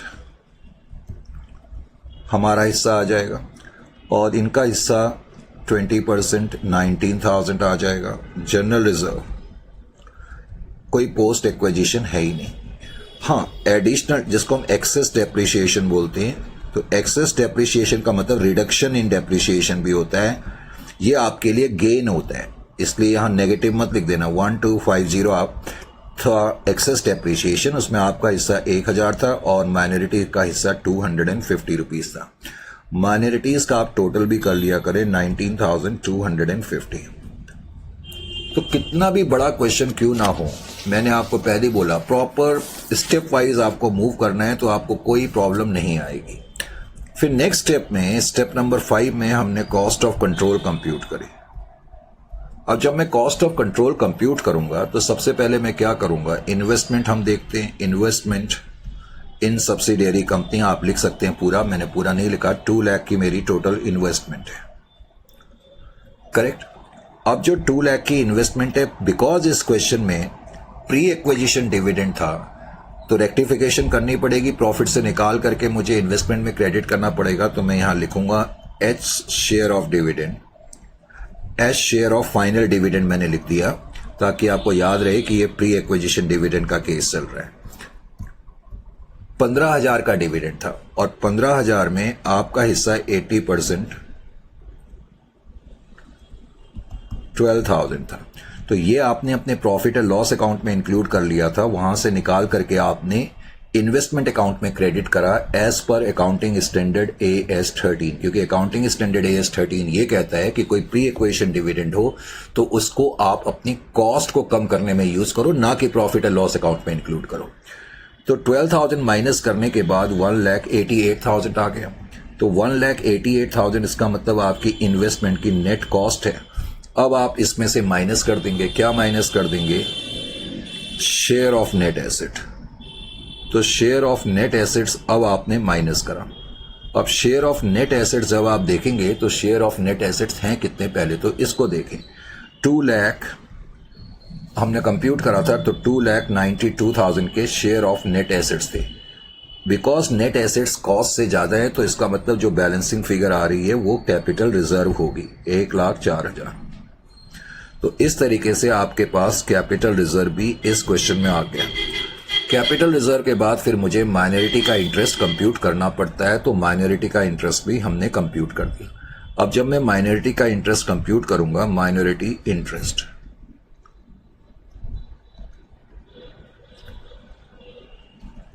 अब माइनॉरिटी इंटरेस्ट कंप्यूट करने के लिए on the date of acquisition को पहले तो हम देखते हैं माइनॉरिटी के खाते में कितना अमाउंट था, 73,000 था। फिर हम इसमें ऐड कर देते हैं plus share in post acquisition reserve and surplus, post acquisition reserve and surplus में इनके खाते में 19,250 रुपीज थे, वो मैंने ऐड कर दिए 19,250।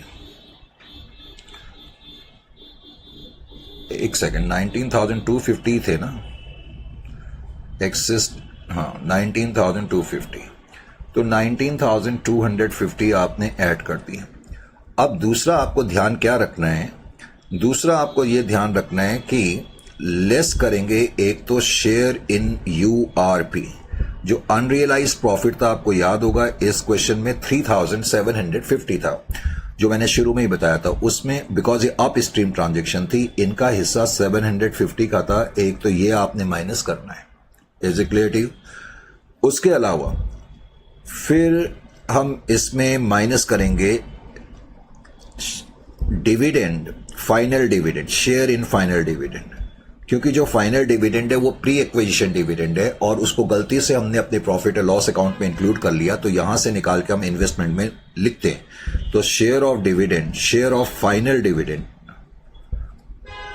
ट्रांसफर टू इन्वेस्टमेंट, तो यहां से निकाल करके हमने इन्वेस्टमेंट में क्रेडिट कर दिया 12,000 का डिविडेंड। लेकिन इस क्वेश्चन में इंटरिम डिविडेंड भी था, और इंटरिम डिविडेंड जो कि basically out of during the year का प्रॉफिट्स में से पे हुआ है, तो वो भी माइनस करना पड़ता है। तो शेयर ऑफ इंटरिम डिविडेंड, क्योंकि 2 बार डिविडेंड का अमाउंट क्रेडिट हो गया तो इसलिए इसको माइनस कर रहे हैं। अब जो इंटरिम डिविडेंड था वो कितना था, पहले तो मेरे को ये याद नहीं आ रहा, 40,000 में हमारा हिस्सा कितना आ रहा था, इंटरिम डिविडेंड कितना निकला था भाई, शेयर ऑफ इंटरिम डिविडेंड। अच्छा ये तो मैं माइनॉरिटी की बात कर रहा हूं ना, ओहो माइनॉरिटी के अंदर ये चीजें, मेरे को लगा मैं कंसोलिडेशन कर रहा हूं, जस्ट वेट। कंसोलिडेशन में शेयर ऑफ ये तो आएगा ही नहीं, share of interim dividend minority का हिस्सा माइनस करेंगे, मुझे लगा मैं कंसोलिडेटेड पीएनएल कर रहा हूं। Less share of interim dividend, interim dividend का अमाउंट जो था वो 40,000 का था और इनका जो हिस्सा था वो कितना था 20%, तो 20% 8,000 ये भी माइनस करेंगे। तो ये प्लस माइनस करने के बाद तुम्हारे पास जो टोटल आ रहा है, कितना आ रहा है भाई जरा फटाफट करके बताओ, लग रहा है मेरा फ्लो टूट गया, 83,500।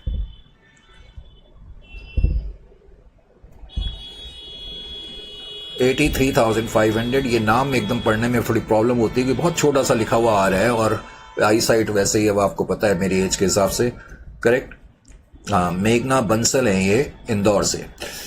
उसके अलावा फिर बच्चों का नाम नहीं ले तो प्रॉब्लम, तो ये इस तरीके से क्वेश्चन करेंगे। बाकी बैलेंस शीट तो मैंने आपको पहले ही बता दी है, लेकिन मैं आपको बैलेंस शीट 2 तरीके से समझाऊंगा ताकि आपको बनाने का आर्ट भी आ जाए। वैसे तो मैंने बनाई हुई है, लेकिन फिर भी मैं आपको पहले भी मैं आपको बता चुका हूं। बताओ अगर आपको मैं ओरिजिनल बैलेंस शीट दूं, अब मैं बोलूं ये सारी वर्किंग हम कर चुके हैं, अब आप बैलेंस शीट बनाओ, तो कैसे ये बैलेंस शीट अब आप बनाएंगे?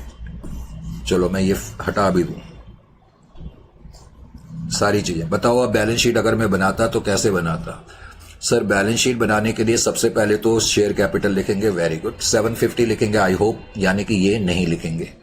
सन्ड्री क्रेडिटर 66,000 और 80,500 लिखेंगे। क्या कोई इंटर कंपनी ट्रांजेक्शन थी?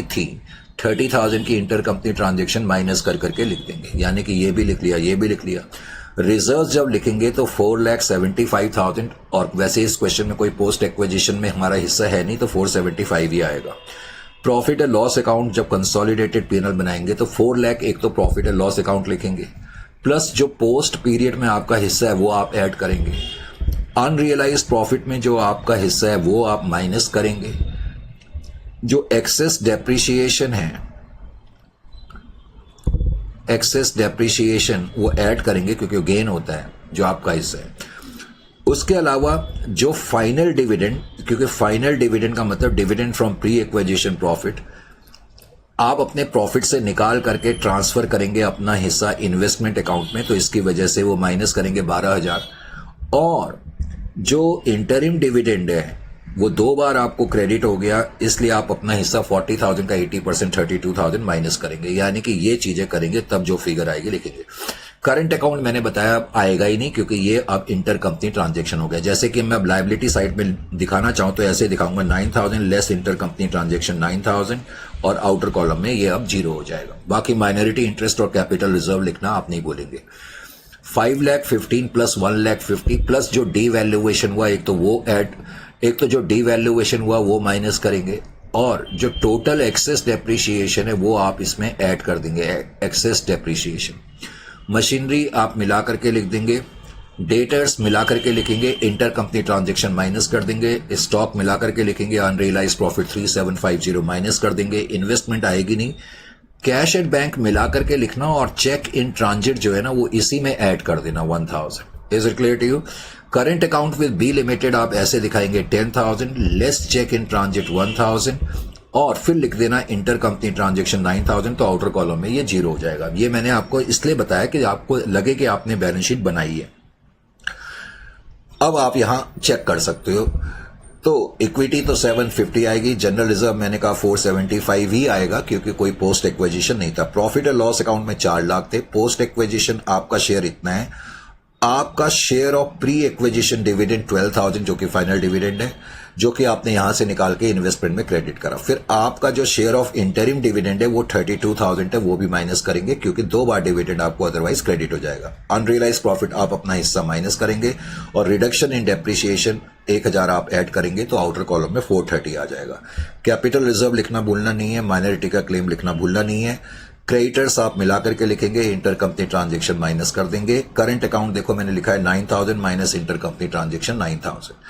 Land and building 5,15,000 plus 1,50,000 minus revaluation में जो लॉस हुआ, और plus excess depreciation outer column में ये आ जाएगा। मशीनरी मिला करके लिख दोगे, इन्वेंट्री मिला करके लिखेंगे, अनरियलाइज प्रॉफिट माइनस करके लिख देंगे, डेटर्स मिला करके और इंटर कंपनी ट्रांजेक्शन 30,000 माइनस करने के बाद कैश और कैश इक्विवेलेंट ऐड करोगे, चेक इन ट्रांजिट ऐड कर देना 421, और मैं बता रहा था current account 10,000 minus cheque in transit फिर लेस इंटर कंपनी ट्रांजेक्शन, तो आउटर कॉलम में 0 आएगा। तो इस तरीके से करेंगे।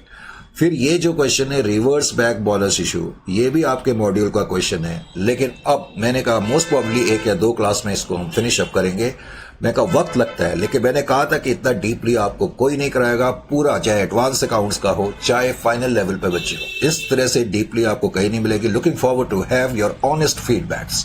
ऑनेस्ट फीडबैक दे। किसी बच्चे ने एक मेरे से क्वेश्चन करा था कि लास्ट सेशन में शायद क्वेश्चन नंबर 7 की वो बात कर रहा था कि sir balance sheet liability side का टोटल नहीं मिल रहा। मैंने चेक करा वो मिल रहा है। हो सकता है कि आपके नोट्स के अंदर गलती से जो प्रिंटेड है ना, मैंने वो कटाया था, आप उसको ना देखें, आप इन क्लास सॉल्यूशन को देखें। वैसे मैंने उनको मैसेज कर करके बता दिया लायबिलिटी साइड का आइटम वो ठीक है टोटल। तो ठीक है, फिर मिलते हैं नेक्स्ट सेशन में आपसे। Till then it's time to say good bye.